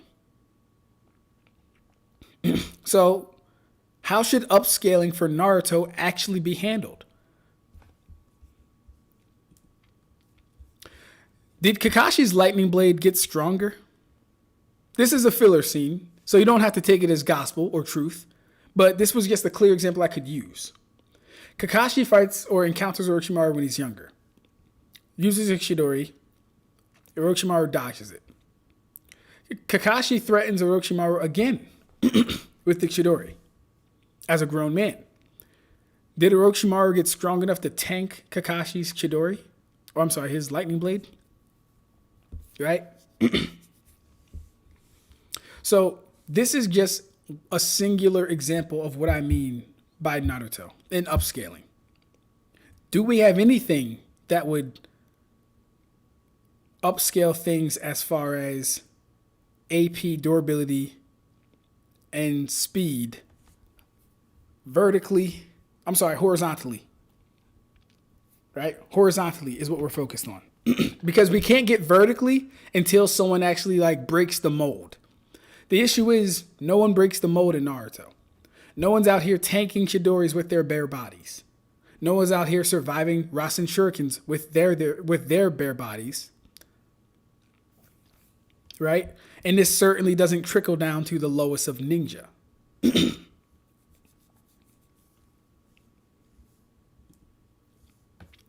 What's the difference between these two feats? These two people, right? That bastard, he's eating his own comrade. Shit, this is bad. Sasuke can't cut off Momo's head. Momo easily tanks this attack. Jigen, the physically superior Jigen, must defend. The physically superior Jigen must defend this attack. Right? Now, I talk about this panel a lot specifically. And I've said multiple times, we have no idea what allowed Momo to survive this attack. People like to say it's the increasing chakra he got, but need I remind you, he just ate a whole fucking being. Why couldn't we just say he got Momoshiki's cellular structure, his muscles and his mass and all this other stuff, and that also protected him? Right? A very valid argument, if I may say so. But then the question is, we've seen this man kick through Susanoo, but he has to block Sasuke's sword attack. Are we going to say Sasuke's sword attacks can punch through his own Susanoo? I don't think we'd say that.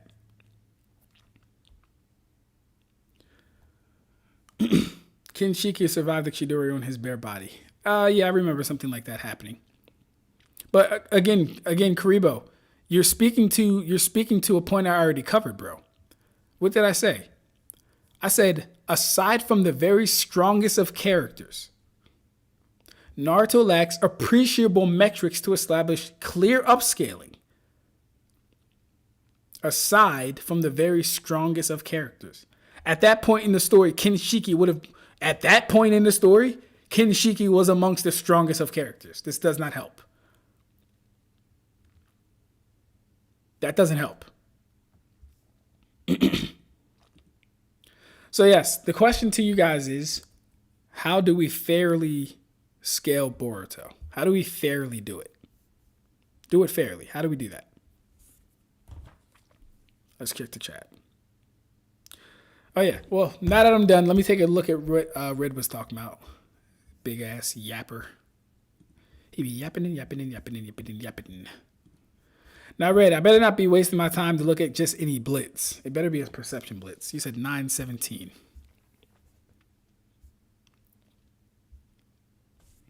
Right? Yeah.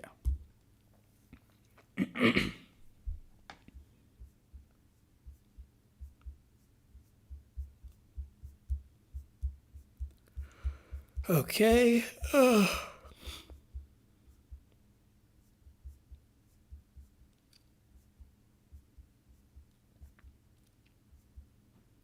All right, why is it only for them?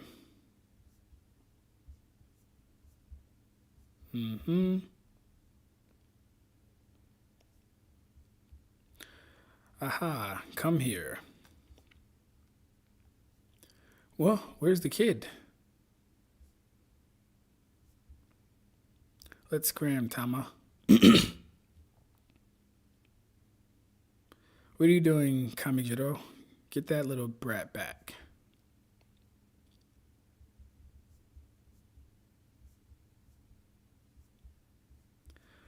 Okay. Are you talking about Zoro or Luffy?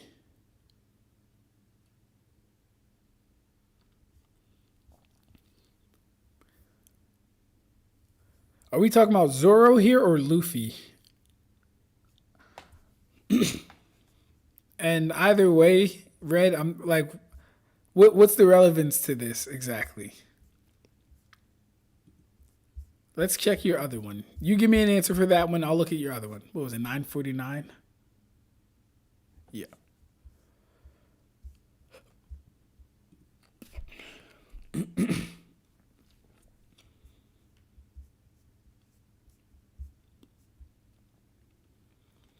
The plague rounds aren't hitting him.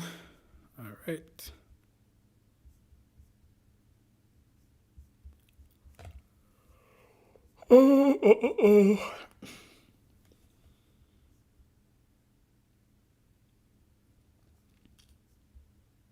Okay.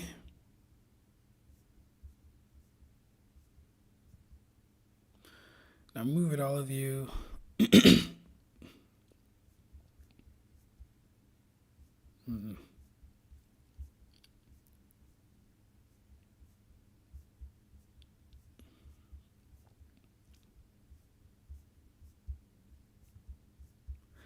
Red, I feel like I'm wasting my time. What's happening? I haven't seen shit.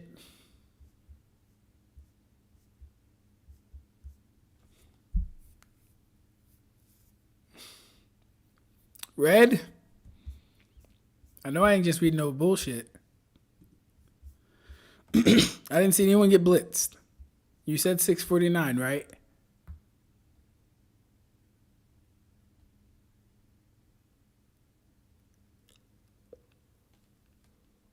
Oh my gosh.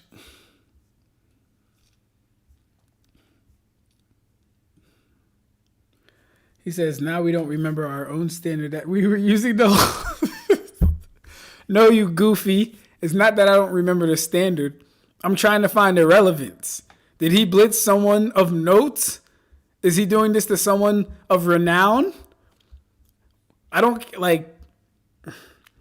care about perception blitzing a fodder, if that's what you're saying is happening. Luffy attacked Hold'em and stole Tama before he even noticed until afterwards.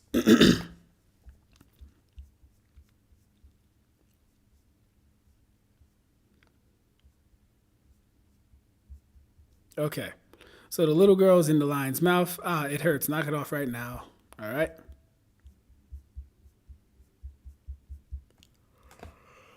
Oh.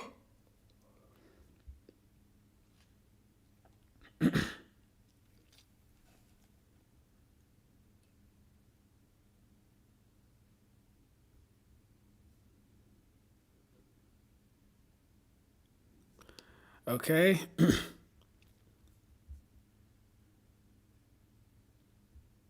Let's scram time. Sorry for taking so long. Huh? What? When did you?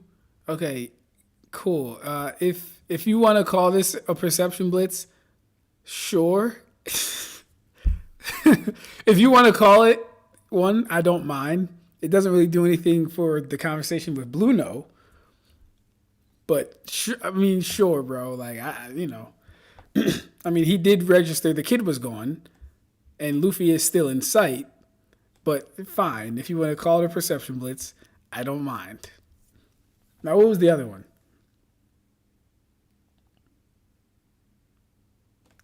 Oh, now it's someone of note. Who do you blitz some bum to? Let's go bozo for bozo. That's crazy. Listen. Listen. First off, Urahime had, around that time at least, Urahime had feats of reaction. Right? That's why that one is important. And it's one early in the series. This is past chapter fucking 800. If Luffy's not blitzing fodders by this point, I don't know what the hell he's doing. This does not impress me, though. This is something we would expect of Luffy to... Go tell him to do that shit to Kaido right now. Go do it to Kaido in chapter 917 right now. That'll impress me. Don't show me no fodder. I'm not trying to find instances in the series where someone gets perception blitzed. I'm trying to find instances where in the series someone gets perception blitzed and they matter. Like Doflamingo. Doflamingo matters.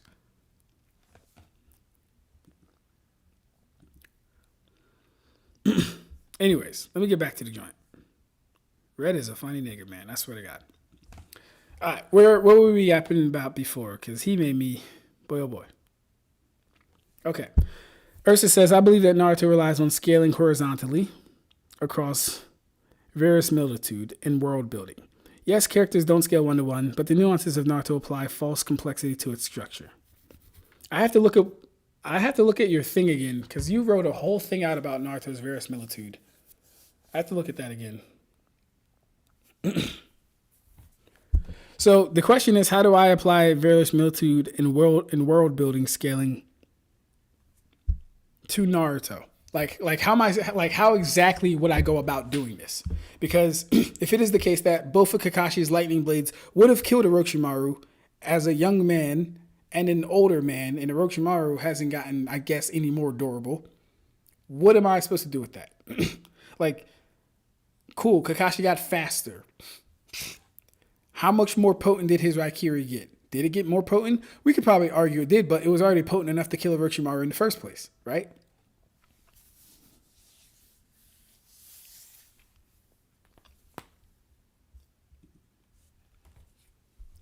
I would say Kakashi's lightning blade did get stronger, despite Naruto's issues. They all at least make it consistent with their average getting using a jutsu is still weaker than an average Jonin doing it. Yeah, but that's the problem, right? The fact that we have to say the average and actually factor that in, that's the problem. Because we know there's no truth. There's no absolute truth to it. This isn't like other things where the absolute truth is dependent upon something else. There is no absolute truth to it. In some cases, the Genin could have higher AP than the Jonin. It's true. Nothing limits the Jonin from being weaker than the Genin, right? So the question is, how do we go about this in Naruto? What am I supposed to do in Naruto? Right? Because for us to upscale durability, we need to see people tanking shit. We need more feats of what Momo did. We need more feats of it consistently, enough to build a basis to say, okay, damn, people like this can tank this type shit. But they fucked up when they gave us Jigen, and Jigen elects to block it and is more worried about blocking it by blocking it. This is very rare in the series. This doesn't happen a lot. It's very special. Alright, Kinshiki survived Ekshidori on his bare body. Yes, I do remember that. Granted, skill and precision still is a factor, but across the board, this still remains true on average. I'd say that the difference is lightning enhancement on Sasuke's blade. I don't think he had lightning enhancement on either one of these attacks.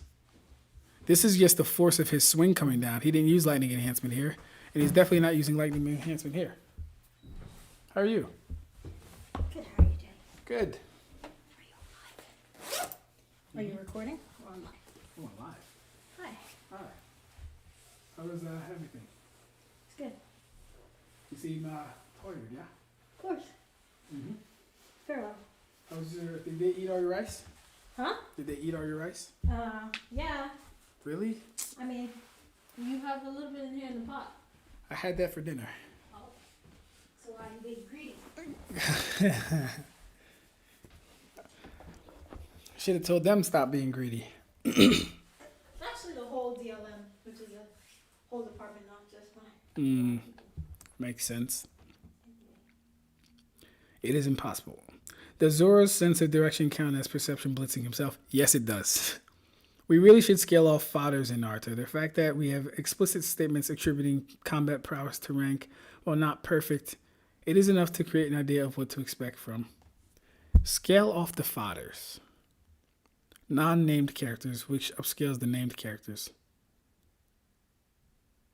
Huh. Scale off the fodders. Hey, Ursa, give me some examples. What I mean, scale off the fodders. Okay, so what I need though, what I need is like a system that will dictate. Because the problem with Zalius is, my opinion, right? Totally subjective. The problem with Zalius's scale of the Naruto verse, from front to back. After watching it a couple times, the issue I had with it was he was getting higher and higher values for AP in DC based off the fact that these things should be stronger. But we'll never know if something's stronger or scales accordingly unless someone survives something, unless someone tanks something. We don't know, right? For example, I think he has the Six Tails Biju Bomb stronger than, well, I don't want to use the Shippaku Tensei because I don't even like calling that a fucking AP feat, to be honest, because it's more gravitational pull. I mean, but yeah, sure. He has Kiden stronger than Fireball Jutsu. Or like, think of something, right? I can't think of something right now, but he has it in there, right? He upscales the attacks based off of what's taking place in the story. But no person that is using these attacks are definitively stronger than the person that is using the other attack, right? So he's going off of damage value as well. But we're also missing the durability side of things, which is making me question, okay, well, how do we know it's this strong if no one survived it? It didn't interact with anybody, so we can't even tell if they would survive it. And if they did get hit with it, they likely died. You know what I mean? So it's just kind of weird. It's just kind of weird. Oh, a good example, I guess, would be... No, because he had a calc for that. No, a good example would be Might Guy. He is Might Guy at island level AP, based on Might Guy being able to injure Madara and scaling off of the TSOs. But the question is, how is Might Guy Island? Well, no, how is Might Guy Island level? Because we haven't seen the TSOs do anything. And then how would that get Madara to island level durability? You know what I mean? It's just stuff like that.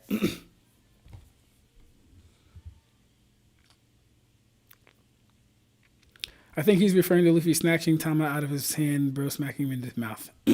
Yes, that's fine. We got speed and perception blitzes all the way back in part 1, like Gaara versus Lee and Rock Lee versus Sasuke were two different kind of blitzes. Gaara wasn't perception blitzing Lee. Gaara was blitzing Lee. He was not perception blitzing Lee. Not by the Ab-Stract standards. Genma and Raido, or whoever fought the Sound 4 in Curse Mark Stakes 2, this intimates that low Jonin in their tier are comparable as a force to two Curse Mark 2 fighters.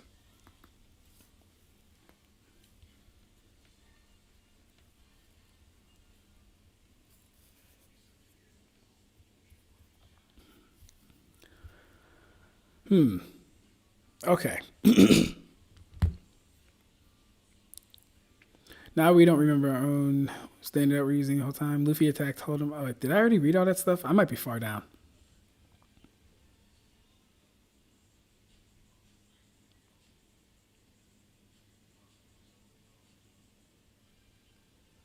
All right, when Uryu blitzed the 4th seat of Squad 7, Jirobo seated officers actually meant something. Ichiro had a dogfight with Ikkaku, who was 3rd seat, only one rank higher than Jirobo.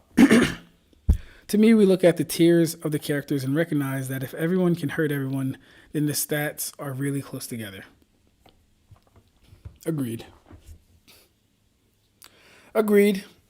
See, I'm hoping, though, when I read 2 Blue Vortex, I'm hoping because we're dealing with the cyborgs now, I'm hoping that they show at least some good durability feats. Haven't seen any in Boruto Next Generations. Haven't seen any. Despite Kawaki being a cyborg, Damon being a cyborg, I was going to say Jigen, Delta being a cyborg, Boro, ugh. None of them have displayed any solid durability feats. Any. Which is troubling. So I'm hoping in Boruto they at least show us something so I can say, damn, you need at least this much energy for the Rasengan to fucking hurt you. Because it's annoying, man. Like, it's really annoying. Like, I thought about it today. It's like, yo, if I go in reading Boruto, Two Blue Vortex, I'm just going to be able to say, just like I did in Naruto, that, oh, he's vaguely stronger than, he has vaguely more AP, but not really because this attack.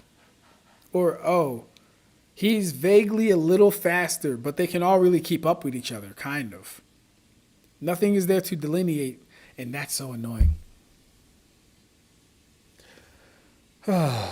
So annoying. Boy, oh boy, the Naruto problem. Where's my bliss text at?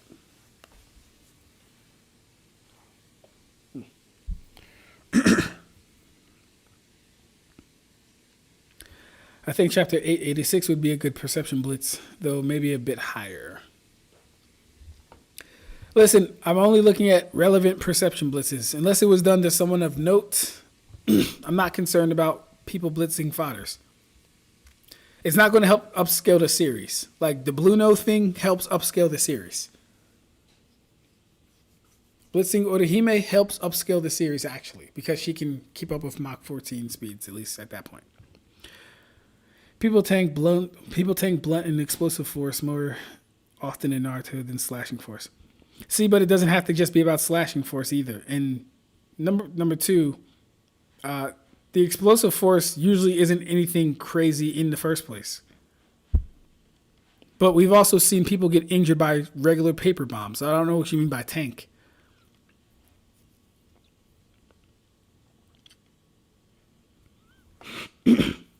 We've seen people get injured by paper bombs. And Sasuke got his chest caved in from Killer Bee, who didn't show more than large building level AP.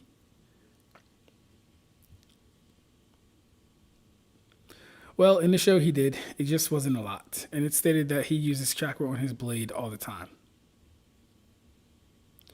Yeah, see, but at least it's my belief that there's a difference between flowing chakra through your blade and then using actual lightning style. Anytime he's used lightning style, we've actually seen him use lightning style. But I can give you flowing chakra through his blade, I guess.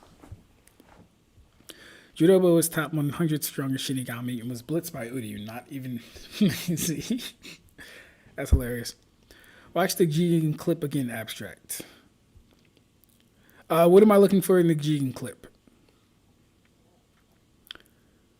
Here, Luffy blitz fodder, which is not even top 1,000. Yeah, I don't know why Red wanted me to look at that. Mizuki is a fodder. He's somehow tuning. A perception blitz is when it happens when even your neurons don't even fire to register for it to count. Hold him staring at Luffy. He got attacked and didn't know Tama was taken until afterwards.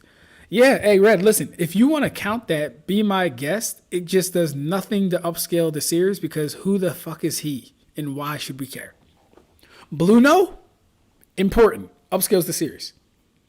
Doflamingo? Important. Upscales the series. I don't care about fodders being perception blitz. That's just supposed to happen. Perception blitz someone on your level or higher. Yeah, but using Hodeming Chapter 900 is like using Cyberman. Okay, so like I said, two barely known and relevant Jonin are able to fight the Sound 4 by themselves, clashing toothpick versus kunai type shit. Okay, so we have Genma and Raido able to fight the Sound 4 and barely survive because they came back fucked up and the Sound 4 was just exhausted. So then the question is, what do we do with that exactly? Once we have that baseline, Genma and Raido can fight these two guys. What do we do with that? Because this sounds more along the lines of a general tier. And then we say, okay, so those are fodder named characters. Then we'll get to our named characters like Kakashi, Zabuza, Sasuke, Naruto, Shikamaru. But then does anything really change? Or maybe it's this for Naruto. Maybe we can only start really factoring in upscaling once we get to the Otsutsuki. Maybe that's it. maybe I was right in the beginning.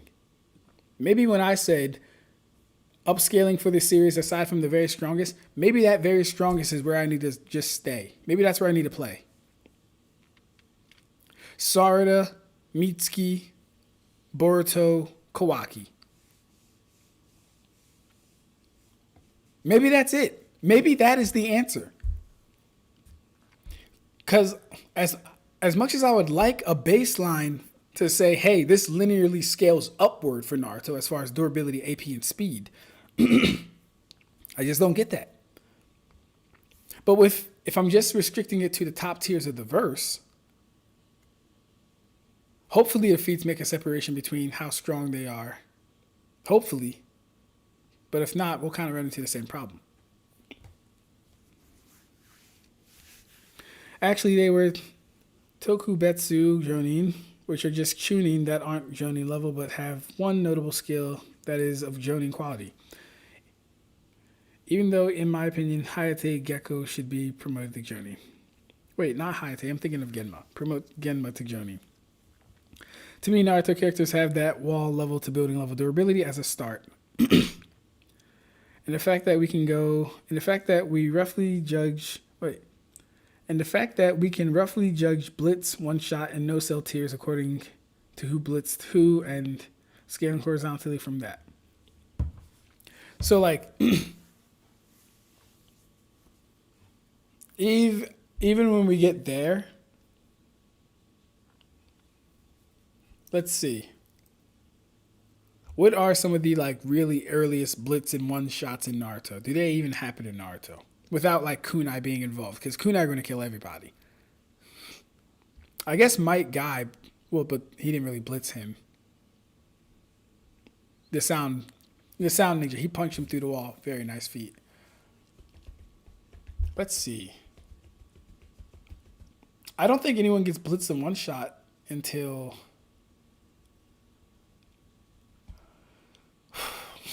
When does the first blitz and one shot happen in Naruto? You're hoping, but I still say the durability is going to be the same from what we saw. I'm hoping, bro. I really am. But we do have jutsu clashes and statements like the wind style Rasengan and Rasen Shuriken being exponentially stronger than Rasengan. Yes, I agree. The problem is, here's the problem, Karibo. No one has survived the Rasengan or the Rasen Shuriken. Except for fucking Madara and people using jutsu to defend themselves. I don't care about people using jutsu to defend themselves. Because if you're not fast enough, you're not going to get that jutsu off in the first place. Right? So, while I can accept that the Rasen Shuriken is stronger than the Rasengan, no one was surviving the Rasengan. What are we talking about? The Rasengan one-shots most people too. Like, I need people tanking this shit. And then saying, oh shit, character X tanked this. Character X can fight character Y. Character X can damage character Y to a significant degree. He also might be able to tank the Rasen Shuriken. Maybe. I'd still need like some in-between feats in between there. But like, I'd need something like that. That doesn't exist though. Because Naruto just doesn't have any of the scaling ways that I've listed here as options. I can't scale off the energy system. I can't scale off performance-based feats. And even when we scale off of, what's it called? Even when we scale off the narrative, their narrative only implies that Hashirama is the goddess shinobi. And that Madara was his rival. And that Haguruma was the sage of six paths. We know they're strong, but they're not like no-selling attacks. They're not outspeeding everybody. They're not having crazy durability. Like, none of that shit's happening. Even with the lore of the story.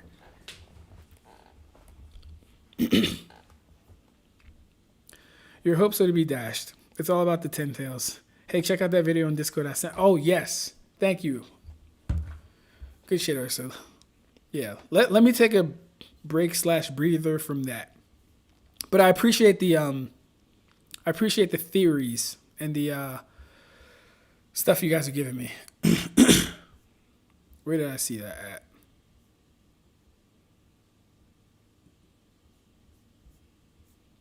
Yeah, we're going to start that.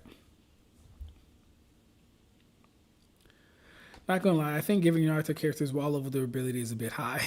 If they were wall level, knives and shuriken wouldn't be standard kit.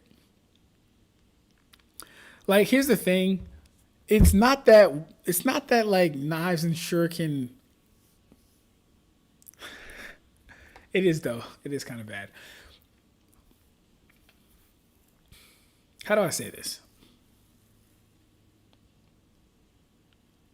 The problem is that it's not that knives and shuriken are a bad thing to die to. Because if you stab Zoro with a knife and he's not using haki, he's going to bleed. I believe so. Right? It's the fact that Naruto hasn't developed.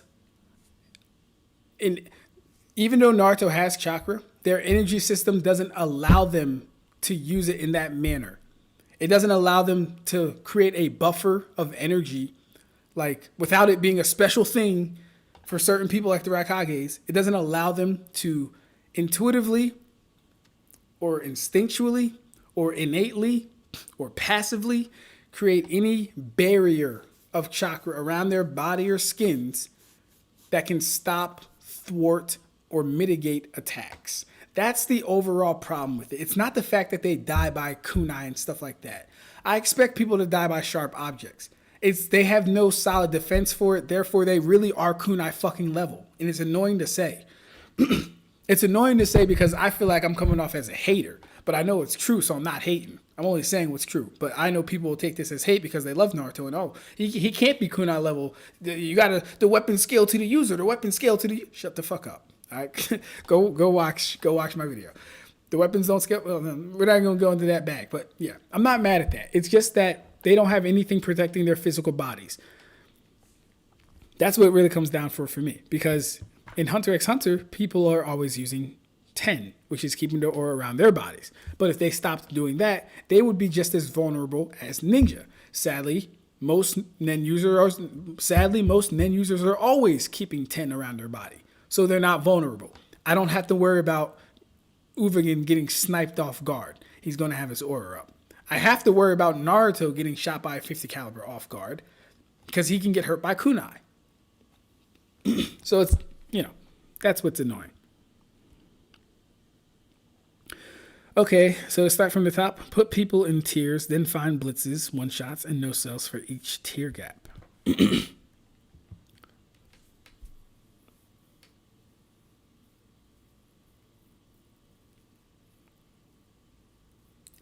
All right.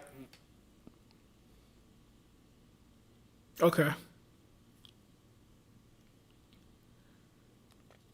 Put people in tiers. Then find blitzes, one-shots, and no-cells from each tier gap. That's going to be hard.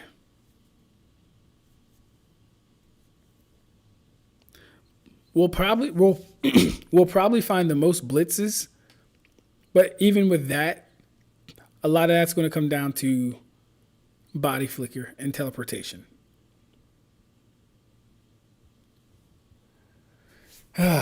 One shots. Kakuzu was one shot with lightning blade. Who gets one shotted in Naruto though? Toneri was one shot by Naruto with all his chakra in his hand. Sakura one shot Shinuchiya. That kind of works. Well, of course, infusing regular jutsu with chakra in nature would make it stronger. Sasuke got folded so hard, Killy Bee started writing his trash-ass bars mid-fight. Right, large building level is Kage level physicality. Multi-city block level is peak of physicality for the verse, even through Boruto. Urahime isn't of note, though. Why is a non-fighter of importance? Because she had a feat of reacting to a point-blank explosion. She had a feat of... Mind you, Urahime just got her powers less than a month ago, went to the Soul Society, and had stronger spirit energy than some of the squad people there. The reason she's of note is because she was able to put up her shield before the bomb could reach her. Uryu was able to perception blitz her, the person that put up the shield before the bomb could reach her. So scaling off the explosion. Also, again, red. This is something that happens extremely early on in the series. So it is impressive for Bleach. Mind you, the One Piece feats don't come until what? Chapter 408? No, 387? And then you have some in 900. I expect Luffy to blitz nobodies in chapter 900, bro. What are we talking about? We don't care that he's blitzing nobodies in chapter 900 plus. You've been around for a decade. You better start blitzing people. I only care about the important people or things that'll serve to upscale the series. Urahime's feat of reacting and Uryu's feat of blitzing her serves to upscale the series. Blitzing Blueno serves to upscale the series. Blitzing Dolphy serves to upscale the series. Blitzing fodder who have no feats, who have no scaling, who have zero relevance, do not serve to upscale the series. So that's where I'm coming from with that. All right. Ursa says, start from the top, put people in their tiers, and then find blitzes, one-shots, and no-cells. Okay, I'm going to screenshot that. I'll try that. I'm not going to lie. I don't think it's going to go good. I'm going to try it, but I don't think it's going to go good just based on the fact that when I look at these circumstances, they're all going to have such varying things around them that I won't be able to actually map them onto reality the way I want to. Like, even just thinking in my head right now of the blitzes that happen in the series, where the fuck do I start? Like, where do I really start? And then, okay, are we including teleportation? Are we including body flicker? Are we including ninjutsu? Or is this only limited to raw speed? Because if it's raw speed, most people are in a ballpark range of each other, which is annoying. And then not even for one-shotting people, it's just as far as AP. Does anyone need higher than building level? Does anyone need higher than wall level to significantly injure somebody? Do we need it? Maybe. Kind of. Right? Maybe. Kind of.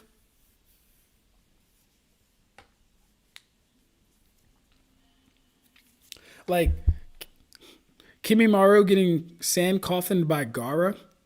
Probably one of the best durability feats in the series, to be honest. Probably one of the best durability feats in the series. I don't think there's a single person without a technique. And he had a technique, right? So we can take that away. Like, yes, the technique is part of his being, but it's a fucking technique, sadly. But yeah, no one's surviving Gaara's sand coffin. Kimimaro was a very special circumstance. Hey, yours truly, Highness Zoro. Nice to see you again. Where have you been at? Because she has an insanely high Reiatsu, hence why her healing ability works on people of an insanely high level. Sakura blow up paper bombs on herself. Yes, but see, here's the thing. Paper bombs explode proportionate to the energy that you put into them. Now, they can have a cap and they can have a non-cap, right? All that would mean is that the energy Sakura put into them wasn't high enough to actually do any significant damage to her. Else you'd be saying that if you're saying it is the case that she put her full energy in it, then you would also be saying that Sakura's durability is higher than Obito's. Because Obito got his face blown off and arm blown off by Konan.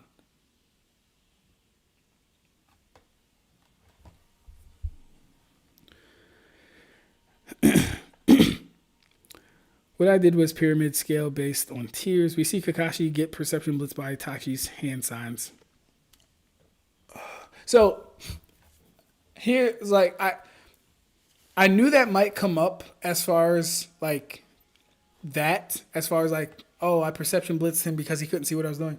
I knew that might come up, and I didn't want to get into a cipher where we're like including all that stuff under perception blitz.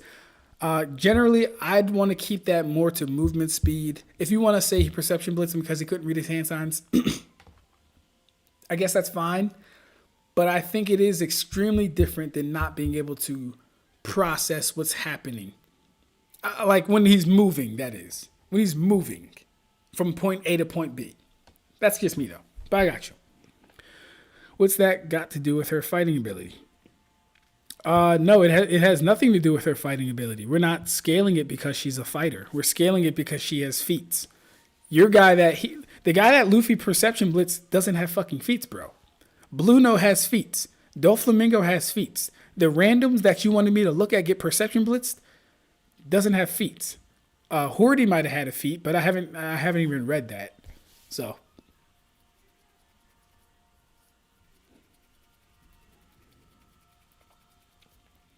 yeah. Orihime doesn't need to be a fighter. She has feats. Despite Orihime not being a fighter, she still had the reaction time to respond to Ulquiorra and Yuha with her Soten Kishin. Feats. And her Soten Kishin held strong. Feats. She's not a fighter, but she has a very high Redoku, meaning high durability. The fact alone that Ishida thought Jirobo was dangerous to Orihime despite her high Redoku means that Jirobo was not weak. I mean, y'all give Orihime that, but Trip downplays Nami for dodging Ino. It's be fair if we're being fair. I never downplayed Nami for dodging Ino. I never downplayed any of them for dodging lightning. All I said was this. I just made a hypothesis or more of a theory, honestly, of are Enel's attacks. Is he purposely lowering the speed of his attacks? Because we see stronger Straw Hats can't dodge his lightning attacks, but weaker Straw Hats can dodge his lightning attacks. But he's not surprised these weaker Straw Hats can dodge his lightning attacks. To me, that tells me that he's making them to a level to where they can be dodged. That's all I'm saying. And that makes perfect sense given the situation and circumstance. No, there really isn't any one-shots outside of Gaara and Sand Coffin and Enforce of Death. Kabuto survived the Rasengan. Yes, he did. Yeah. Oh, my fault. Listen.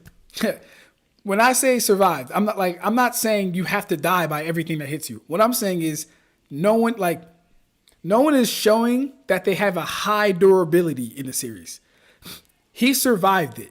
Yes, but he also started healing before it was launched. I don't know how much points we want to give him for surviving it. What's important, though, is he didn't tank it, and I can't use that as a scale for anyone else. Can't use it as a scale for anyone else. He survived it. That's all he did, though. Right? That's like me saying, oh, Sasuke survived Killer Bee's lariat. Do you want a cookie? You had your fucking chest caved in. You don't get a cookie for having your chest caved in. Sorry. You didn't die. That's good. Yeah, we like that.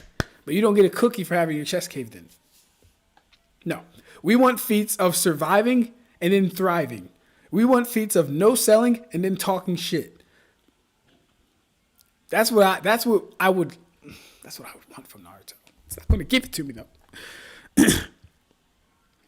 All right. Nami dodged Ino was a prediction feat, not a reaction feat. Nami not dumb. She's a weather specialist. She knows how lightning works. Tell Trip that, but then it's a yeah, but Usopp dodged though. You know black men can't have nothing.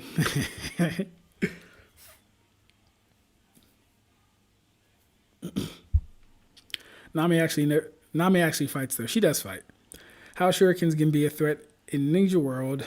This shit has no piercing power. Normal people would probably tank this.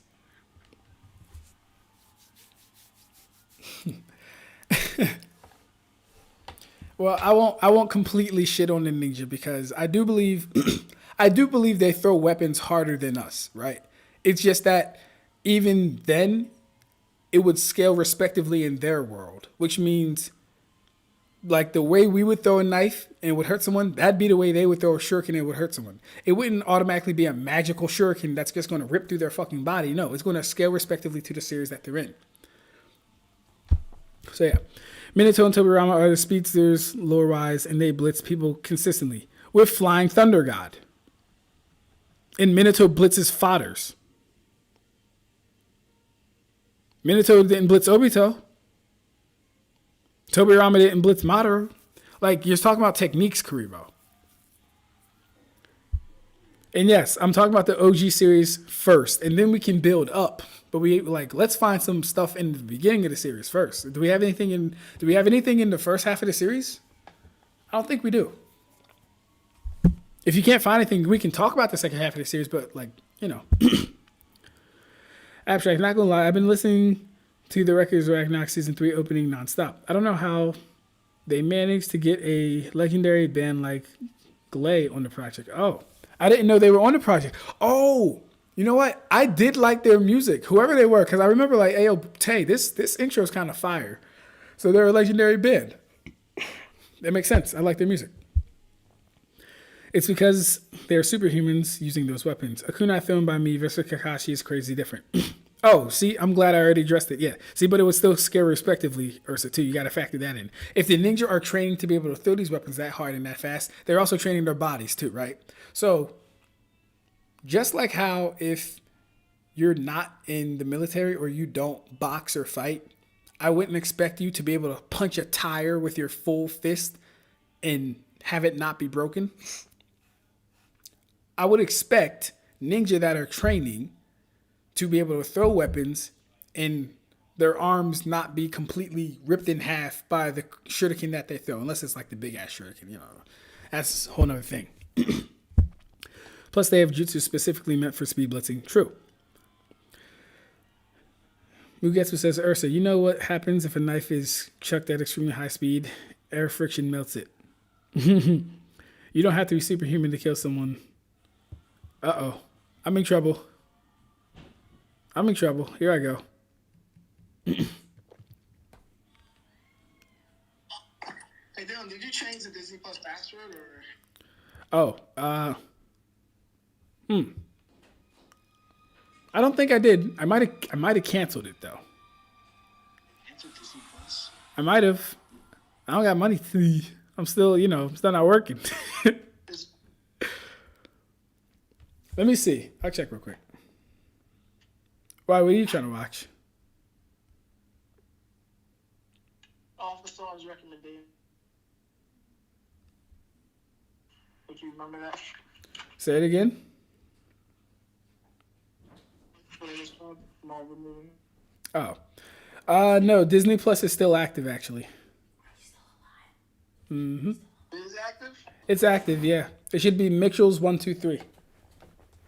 I texted it to Ashley. It should be in the group chat.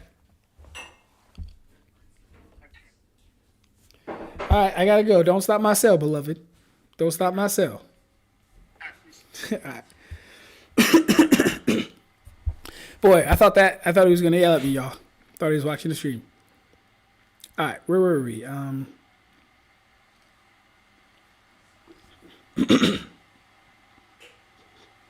You don't have to be superhuman to kill someone with a knife or a shuriken, and Naruto shows not all jonin scale to each other as well. True.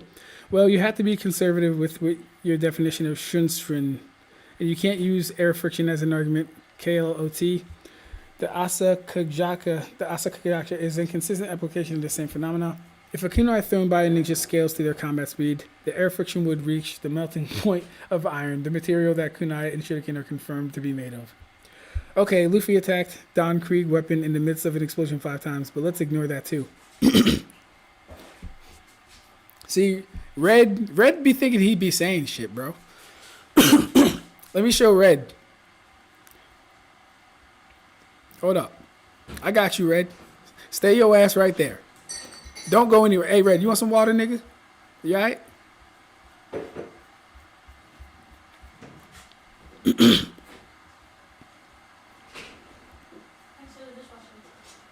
Yes.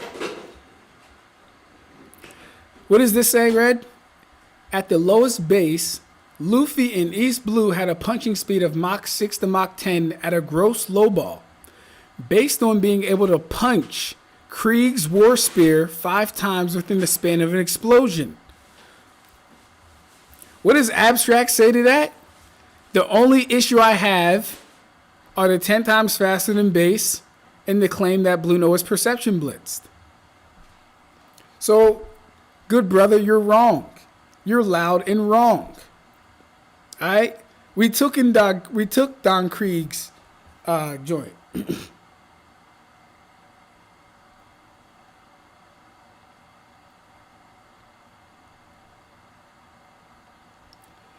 Let me do this real quick. Sign in passwords.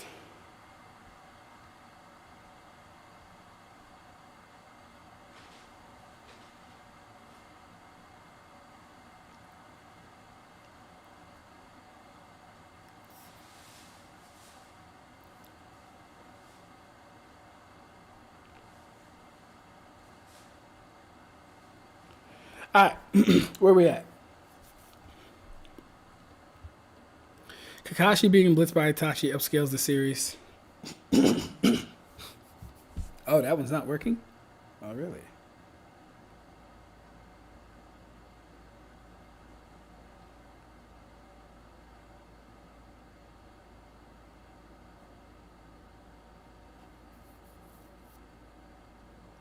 Give me a second, y'all. I gotta change this password real quick.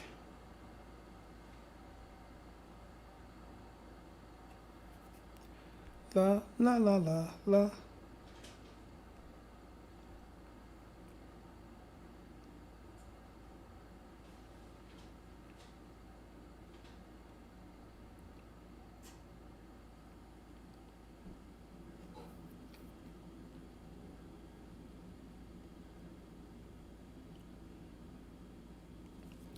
All right, Disney Plus one-time password.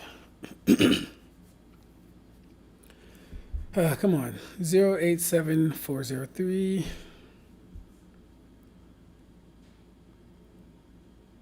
087403.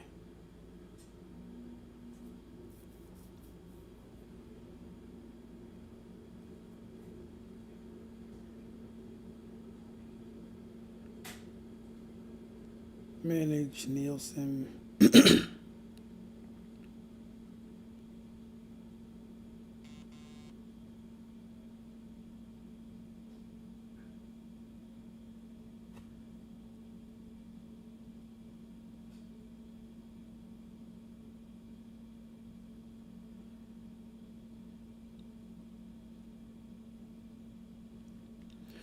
Oh my God, is he a goofy, bro?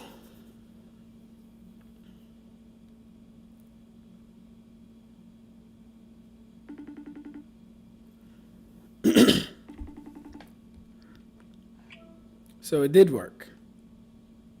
No, nigga. So what do you need a password for? Because I'm trying to log in. So, Do you have the 6-digit codes or not? Because you're wasting my time. Clown, I'm in the middle of changing the password. What do you need the password for? If you're changing the password, why would you ask me so it did work? Because if it said, hey, enter the password and you did, then it asked for a code, that might have meant it lets you in. It didn't do that. Right. So why is it asking you for a password? Because I was trying to log in through my phone. It says put the email. Then it says we sent a 6-digit code to your email. So it was going to work, and you're a clown. It was going to work. No. Oh my God. But now I got three messages with codes here. I don't know which one is mine. I don't know which one is yours. It's not my fault. Yeah, so you'll just have to wait.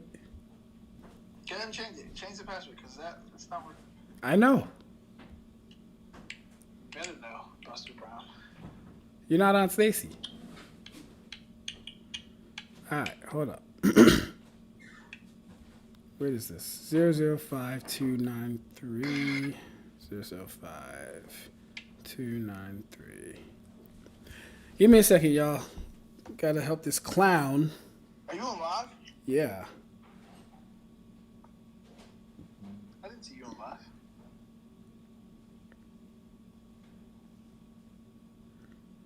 It's okay. You don't fuck with me.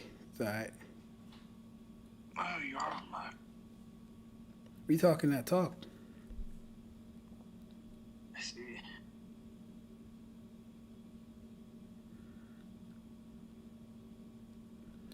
All right. Try this one. 1, 2, 3, 4. Now get away from me. All right, y'all. Sorry about that. Where were we at? You're still here. You can hang up. This clown. All right. Sorry about that, y'all. Where was I?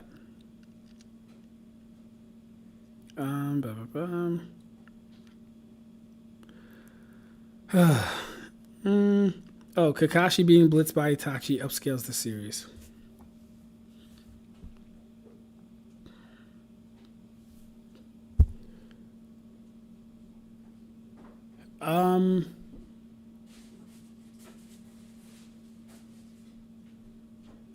Yeah, for speed, yes. See, but like, and even that though.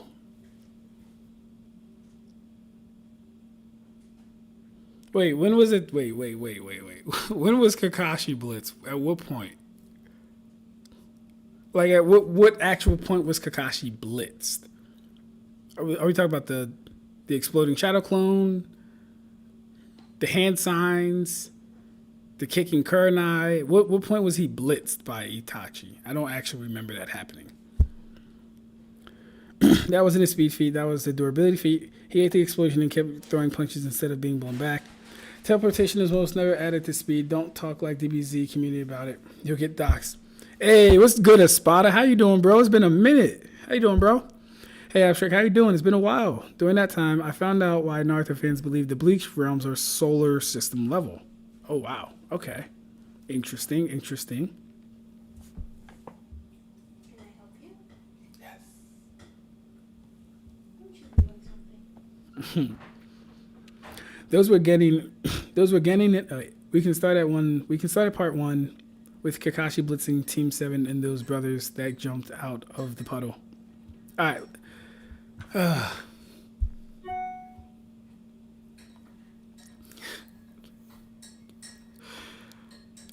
Kakashi blitzing his students isn't impressive.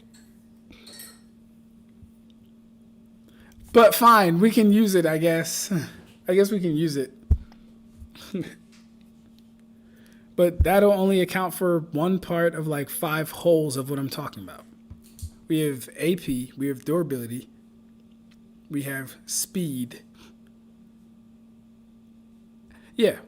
Well, no, I think there were like 3 things. Anyway, but yeah, AP, speed, durability. So yeah, 1/3. Yeah, those were getting an enemy. Chunin Kakashi is famous ninja. That's the bingo book. It makes sense for him to be able to blitz those type of people. And they were fodder. We never saw them. They have no feats. They're featless. Hold'em has feats. You didn't even read or watch Wano, LOL. I did not read or watch Wano Red. That's correct. I haven't gotten there yet. But he's not top 10 in the verse either. He's not top 200 in the verse either. I don't know why we're going to play games. Also, the Water Dragon hand exchange between Zabuza and Kakashi is a lot faster in manga than anime. Let's watch the video so you can get the chakra fruit theory in your mind. Thank you. Because I will yap to you guys all night. Let me go back to that. I'm going to catch up on the chat and then we can watch that video. Actually, it's 9:30, so I'll probably skim through. Urahime Inoue versus Kaguya Otsutsuki. Kaguya hasn't shown that she'd be able to, like, get around. Well, so let me think. Kaguya could probably beat Urahime, just based off the fact that Urahime doesn't have enough things to defend herself from every area of attack. But even then, it'd be, like, kind of hard for her to beat her. Anyways, you've seen DJ Champ's Danzo vid. It's peak. I have not. He was literally hit and you've seen him falling while in smoke and the weapon wasn't broke until afterwards when he got up. He landed 5 punches mid-explosion, nothing to do with durability.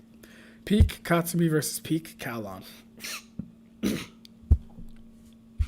Peak Kowlon. I don't know why you're a Katsumi fan, Chaos. I don't know why you're a Katsumi fan. Itachi Uchiha versus Yuha. Don't ever disrespect Yuha Baha's name again. Lee blitzing Gaara definitely counts. Sure. It's a good tier for the Genin. The thing is though, by the sound for retrieval arc, most of the people catch up to Lee in some type of way, whether it's reaction or combat speed. Ab-Stract. Gensai Kadoki versus Yujiro Hanma. Oh, man. Never bet against the ogre. I got Yujiro. What do you mean you're not working, Trip? Did they let you go? I hope not, man. That sucks if they did. Oh yeah, bro. Yeah. So, yeah, bro. They discharged me for no apparent reason. What they did was they gave me the shittiest excuse they could ever give. They said your performance hasn't been up to par, even though for the last couple months I've been hearing I've been doing a great job, and even though not the contractors, the vendors we've been working with have only been telling me I've been doing a great job. The thing is this. the company that I worked for, they usually always fire people around the summer. I mean, the winter time, because work slows down a lot. Even before I got fired, I was on TBD, to be determined. Me and at least like 6 other people were for 3 weeks. So I already kind of saw the writing on the wall as far as like, all right, I might have to start applying for unemployment because they're going through this process again. But I was not expecting to be fired. But yeah, I was fired for some BS.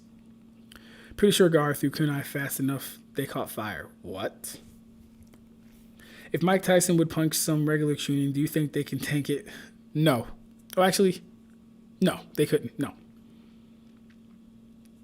Do you think they can tank it? Zabuza died to regular goons. They didn't have striking power shooting. Yeah, see, I'm glad I said no before I read the rest of that because it just reaffirms the consistency. No, Mike Tyson is fucking up a tuning if he hits them in the ribs or in the face. I'm actually drinking some right now, my good brother. That's what's up. Shout out to the best Hokage Danzo. Oh, I'm really far. Oh, I'm not too far behind. All right, I'm going to keep this going. Then I'm going to start Ursa's video. All right. Shout out to the best Hokage Danzo. Naruto versus Cosmic Armor. Superman. Oh, you were hating since back then? Gotcha. Hating? I don't think so. Be careful, bro. Someone might bring up Beppo blitzing a random no-name Marine to use as a feat to scale in the verse. Exactly, bro. Who is he on the phone with? I was on the phone with Twin. Bro, who's little cousin's stun lock in the stream? Oh, that was Tay. He asking for the goddamn Disney Plus. Hand signs, either way, go to the video. Oh, Ursa, it's hand signs. Man, see, now we ain't doing that. Not by Ab-Stract standards. We ain't doing hand signs. It's cool. It's, oh my God, I couldn't read his hand signs. Get out of here. People really talking about Kakashi blitzing noob Team 7. What's next? We're going to talk about whether or not Usain Bolt can blitz a high school track team? Come on, exactly. Urahime ain't top 10 in the verse either. She reacted to some bozo explosion, and Uryu, who later fights a captain, is faster. Surprise, surprise. Yeah, no, you're sorely missing the point. First off, the feat you're trying to bring up doesn't come until chapter 900, bro. That's crazy. Don't act like that's not crazy. Don't act like that's not crazy. Also, the other part was serves to upscale the series. Excuse me. Urahime's feat serves to upscale the series. Blitzing a random no-name fodder. I'm sorry, apparently he's not a no-name fodder. Apparently he has feats. Fine. Do his feats have him at the top of the verse? Does blitzing him serve to upscale the series? No, it does not. We don't gotta lie. It doesn't. So it's not important to factor him in. Anyway, beats Kaguya no diff. Her passive reiatsu would reflect all Kaguya's attacks, and she'll end up crushing her own soul with her own attacks. Zaraki told Ichigo the weaker one absorbing the damage. Hard to argue. Ab-Stract don't even experience peak Katsumi yet, by the way. Nor has he experienced peak Kalon. Peak Katsumi be spamming Mach 5 punches. Ooh, shit, you're right. See, I forgot that bum Katsui learned how to do the Mach speed punch. So Kalon actually might be in trouble. Yeah, see, I might have to do a Kengan Ashura dedicated channel. That would be really fun for me. Excuse me. Kaguya destroys Urahime. Yeah. Bro, I'm suggesting spite matches. You're supposed to go along with it. LOL. Oh, my fault, bro. Damn, my fault. You're right. Urahime does destroy Kaguya. Yuha doesn't have good mind hacks resistance. Itachi likely wins with ease. Genjutsu doesn't work outside of the Naruto verse. He doesn't have a chakra network. Therefore, the chakra can't get to his brain. Therefore, Genjutsu can't happen. You already know this, Gribo. It's debatable that Urahime has top 5 highest Ryaku in the verse. On account, she believed it was possibility that she would work on Ichigo's broken Bankai. Now that's fucked up, Trip. Hopefully you find some work in the field. Hey, thank you, bro. I've been applying like hell, and like I said, I had a job interview the other day. It went really well, but I don't think I was comfortable with the pay and the actual job itself. They were asking for a lot from me, and I was just like, eh. All right, I'm almost there, Ursa. All right, you're right. Itachi doesn't have a good mind to beat you. Who the fuck cares about Disney Plus? Just a pirate that ish noble. Kage and Itachi win their respective matchups. That's insane. That's insane to actually say. The fact that Karibo thinks Itachi can even fucking hurt Yuha is actually not too surprising given that it's Karibo. Alright, let's get it. We'll watch this and then we'll call it a night. And it's 15 minutes. Great.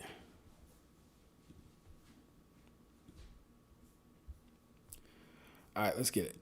Kaguya is powerful, and the bold claim for today's video is that Kaguya is not weaker than Momoshiki at all. I argue that she's actually stronger based on canon evidence. Welcome back to the channel for yet another yap session by yours truly. For some odd reason, people are scaling Boruto characters 2 levels above Shippuden in general, and it's got me confused. They're genuinely placing Sarada and Sasuke 2 levels beyond Kaguya and Hagoromo respectively. In this video I'm going to be explaining the Naruto chakra system in a way that should help make a bit more sense, and I'll also be breaking down some common myths, one of which includes Sasuke and Naruto's adult forms being stronger than their war versions, and by extension Kaguya. It's really a lot to unpack, so I'm gonna start from the very beginning. I'll only be using both the Naruto and Boruto mangas, as one of the main reasons we have upscaling problem in the first place is because of the novels.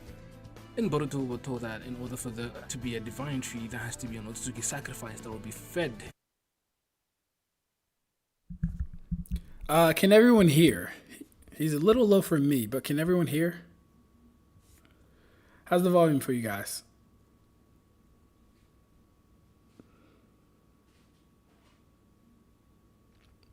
How's the volume for you guys? We good? We good? Everyone here?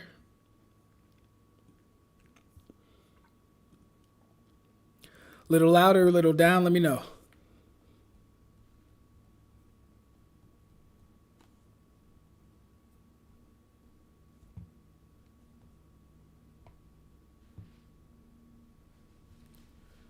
They don't understand. Perfect, I can hear. Add subs if there is.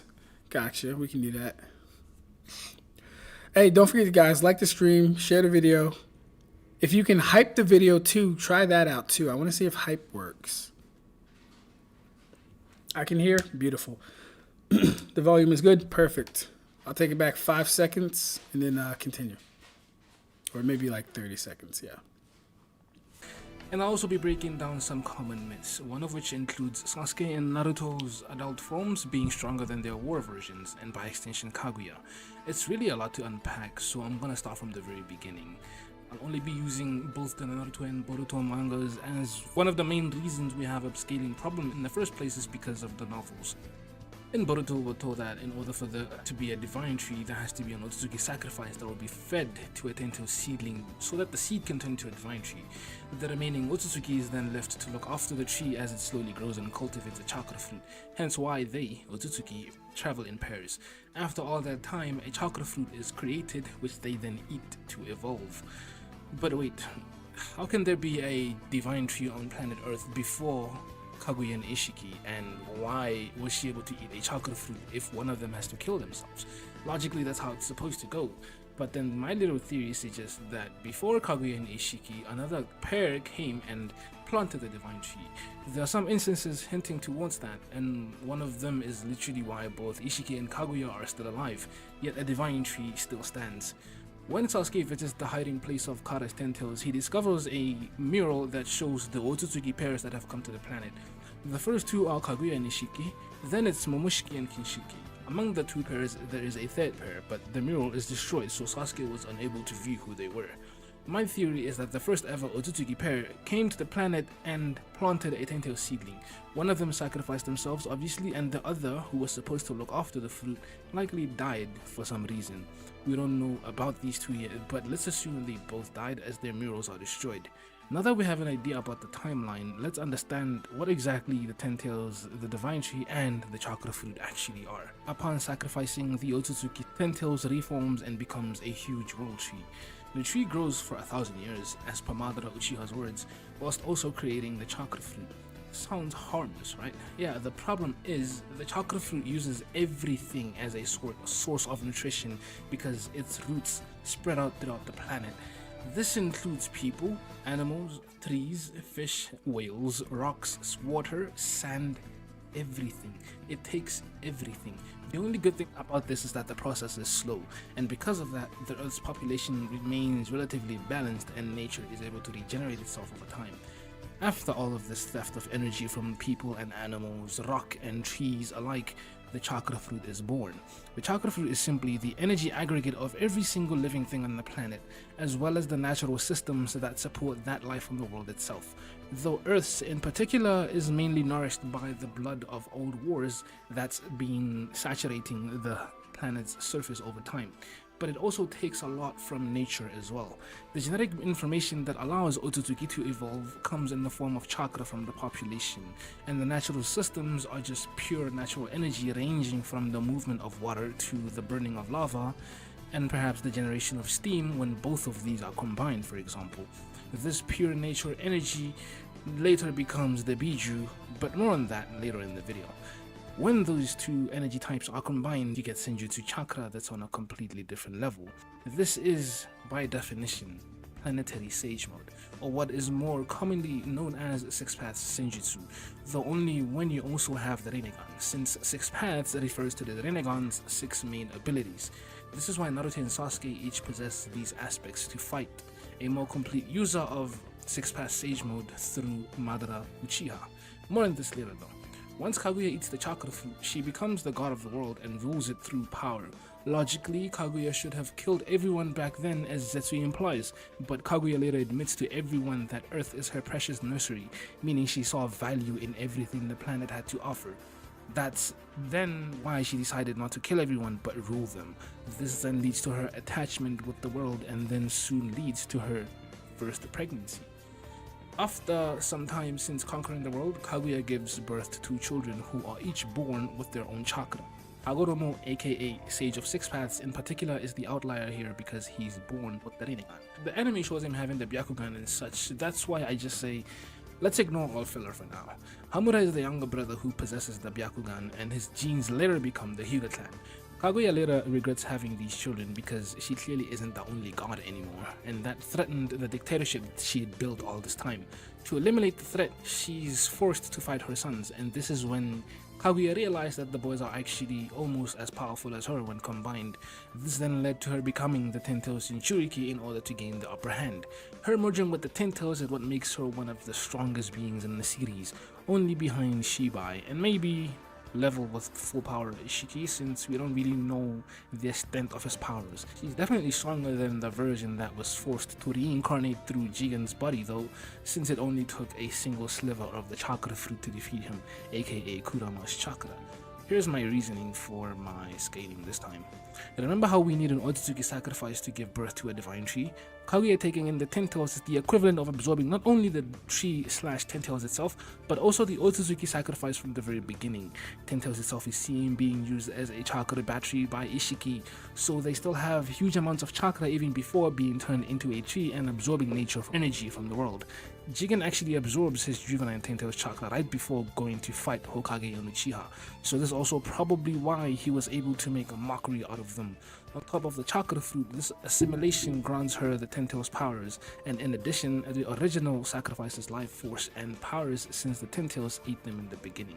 May I remind you that it took a single Otsutsuki sacrifice to make Momoshiki go from being somewhat relative to the 5 Kage to overall eclipsing them and almost being a threat to full-powered Kurama. I say almost because, well, he is not. More on this later though, so back to the fight between Kaguya and her boys. Hagoromo and Hamura banded together and fought Kaguya before eventually sealing her, taking all of her chakra and creating the moon via the 6 Paths Chibaku Tensei. Keep in mind that Hagoromo left the husk of the Ten-Tails on the moon, so he only took the chakra fruit's energy, leaving behind the Ten-Tails/Kaguya since they had merged at this point. After this, Hagoromo becomes the strongest being in the series, only behind Shibai because he becomes the chakra fruit's holder on top of being born with the same levels of chakra already embedded into his being. This is where he now becomes the Sage of Six Paths. Upon this success, Hagoromo lived until old age, where he then decides to split the pure natural energy he took from his mother into 9 different titanic chakra monsters through his creation of all things. These are the Biju, and this is what starts the tale of Jinchuriki and how humanity becomes enslaved by their own curse of hatred. Are we still together? Because I know it's a lot to take in, but now I'll explain just why Momoshiki does not compare to Kaguya. The first idea of Momoshiki was conceived by Sasuke when he landed in the Ice Dimension's castle, where he found Kaguya's scrolls that he couldn't read even with his ocular jutsu. He then briefly fights Kinshiki, supposedly the weaker of the two, himself and Momoshiki, to a stalemate before returning to the village unharmed. Once the scrolls were decoded, Sasuke claims Momoshiki must have been a great threat to the likes of Kaguya for her to be preparing an army for him. People use this quote from Sasuke to determine that he must be stronger than Kaguya, he being Momoshiki. And since Naruto, Sasuke and Boruto, mainly just Naruto honestly, managed to kill Momoshiki, they believe Naruto and Sasuke are then stronger than Kaguya. Let me prove to you how silly this actually is to believe. The first thing to address here is that adult Naruto and Sasuke are weaker than their war selves. Naruto in particular doesn't have the same amounts of chakra he did in the war, whereas Sasuke doesn't have the same levels of chakra he got from Hagoromo. Why? Because they don't show the same traits they did back then. Wow. Hey, Ursa.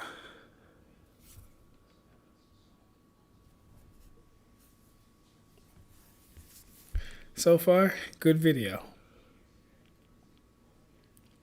A lot of things to consider. I'm definitely going to have to watch this twice. This first is just for the listen through. But this is pretty. He cooking, he spitting. I like this. All right, let's do this, Kurama. You'd better not have gotten rusty on me. Different pattern on his cloak. Importantly, his back. No levitation.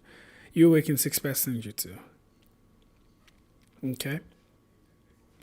No truth-seeking orbs. These should regenerate upon prompting the chakra that made them in the beginning, i.e. 6 paths senjutsu chakra.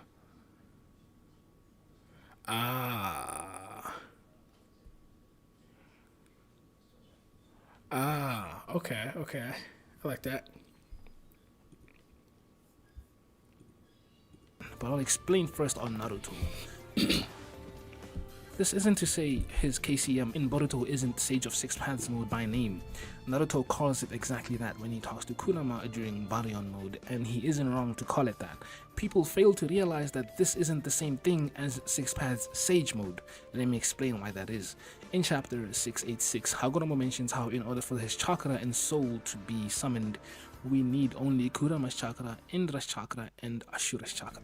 So in theory, we don't need the other tail beasts to generate Hagoromo's aka Six Paths chakra. But what we do need to achieve Six Paths Sage mode at its peak is with Ten Tails chakra, aka the chakra fruit's energy that he took from Kaguya, and then split into 9 Biju.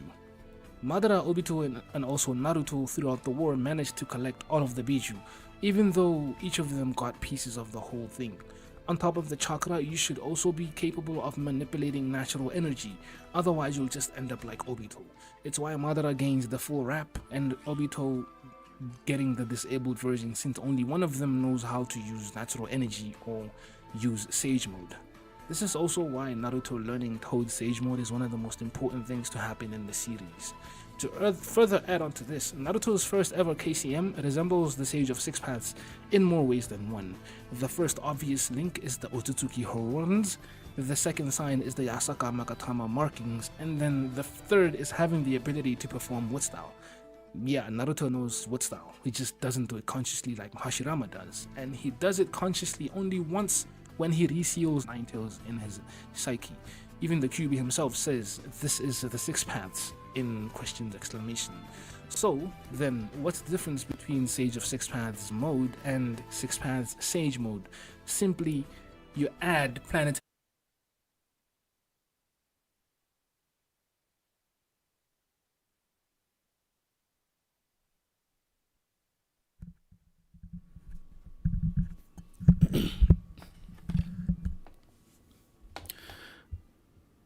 We need to get this guy on the channel. We need to get him on the Ab-Stract section. Natural energy to Sage of Six Paths mode in order to generate or unlock Sage of Six Paths Sage mode. But wait, hold on. Naruto uses Son Goku's lava release Rasen Paths mode and Hashirama does, and he does it consciously only once when he reseals Nine Tails in his psyche. Even the Kyuubi himself says, "This is the Six Paths," in questions exclamation. So then, what's the difference between Sage of Six Paths mode and Six Paths Sage mode? Simply, you add planetary natural energy to Sage of Six Paths mode in order to generate or unlock Sage of Six Paths Sage mode. But wait, hold on. Naruto uses Son Goku's lava release That makes sense. Rasen Shuriken against Delta, and we all know that he uses this only when he tapped into Six Paths Sage mode, because Six Paths Sage mode is made of the Biju's chakra, and Naruto currently does not have that. This is unexplained and leaves a lot to interpretation, but I assume it's either Naruto knows how to use the jutsu after the war, or Son Goku lent him strength in that moment and left it at that. Either of these makes sense because, one, Six Paths Sage mode is said to give the user an understanding on all of nature, so Naruto might just be capable of performing all 5 elements and some Kekkei Genkai even after the war has ended. Option number two is that Son lent him a hand from wherever he is in the world remotely and left it at that. Sasuke, on the other hand, still has the Rinnegan because it's a genetic mutation from having received Hashirama cells from Kabuto. Sasuke meets Hagoromo because his heart was pumping out Hagoromo's chakra, since Indra's, his, and Hashirama's chakra manifested Six Paths chakra from being healed by Hashirama cells. Sasuke is able to summon Hagoromo because he is a kind-hearted person, the same reason why Hashirama was able to summon Six Paths from the body of Madara, and also why Naruto was able to do so as well in his psyche. Sasuke's Rinnegan is said to be given to him by the Six Paths, but I think Kabuto played a huge role in its upbringing, but more on this on a separate video if I really have to. Six Paths just gives him the most optimal Rinnegan to ever pop out of the verse when they meet in his mental state. So, in theory, Sasuke should still be able to use Onyx Chidori in Boruto, and yet he does not. My add-on theory then is that Hagoromo actually gave them his sealing jutsu on top of chakra when they were preparing to fight Madara/Kaguya. This is why he was able to use Onyx Chidori for as long as he did until he couldn't anymore. The second thing to address is Momoshiki's immensely underwhelming powers. After absorbing Kinshiki, he does become more powerful than the Kage, but he still isn't on Kaguya's level at all. Not even on Naruto and Sasuke's. Gaara's sand is most certainly not stronger than the Susanoo, the same Susanoo that Kaguya was easily taken down against Naruto and Sasuke. I say this because Momoshiki was unable to really do anything against the Susanoo-clad Kurama avatar, a combo that can easily be intercepted if you're strong and fast enough, something Momoshiki is not, but Jigen with Ishiki's karma is. Kaguya, on the other hand, was able to take down on multiple occasions a more powerful Six Paths amped Susanoo, so AP-wise it easily goes to Kaguya. The last thing to address is that Momoshiki dies to a massive Rasengan, and Madara, an entity weaker than Kaguya, survived a lava release Rasen Shuriken, a jutsu that's way stronger than base Naruto's massive Rasengan. Madara at this point possesses the Ten Tails chakra.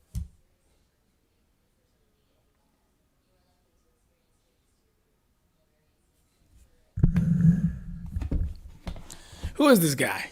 Who is this guy?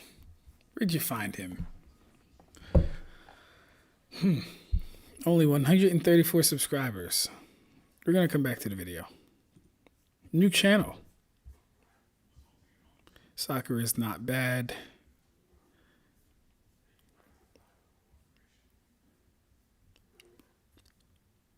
Okay. Nice. Very nice.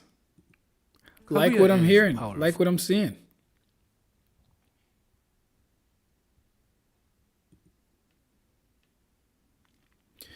Man, oh man. He's giving a lot to think about. He is giving a lot to think about and to consider. If what he's saying is true, then there literally is no point to upscale to Blue Vortex, or Boruto for that matter.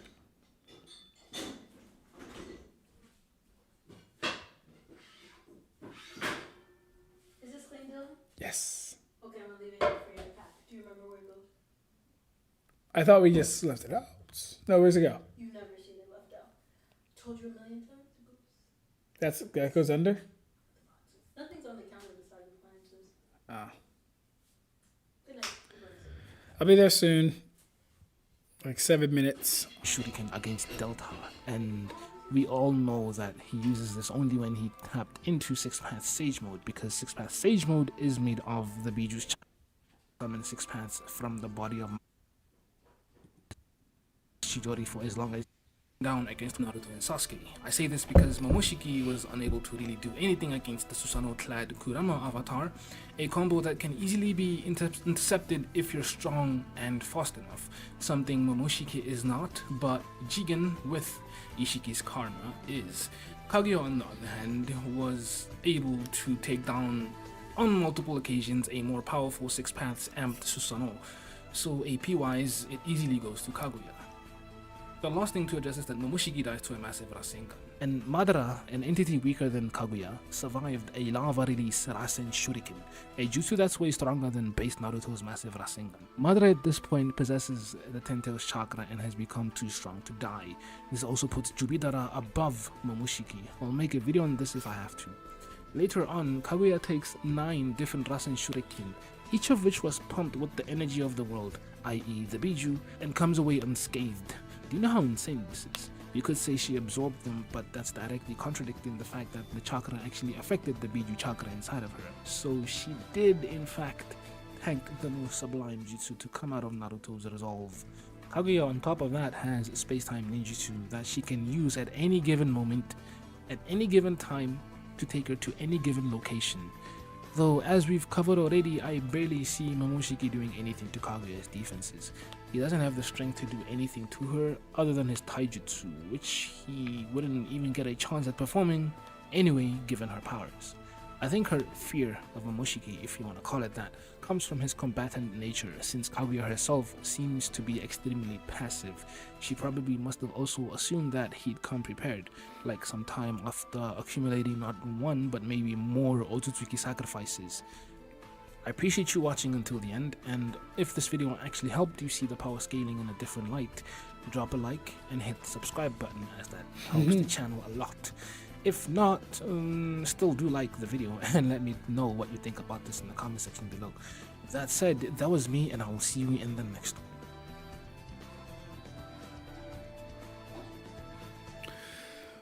Your life. Wow. He gave us a lot to think about. And that is the most unpopular opinion I've ever heard concerning this topic. But I like it. He did a lot of research. He did a lot of research. I'm going to have fun watching that again.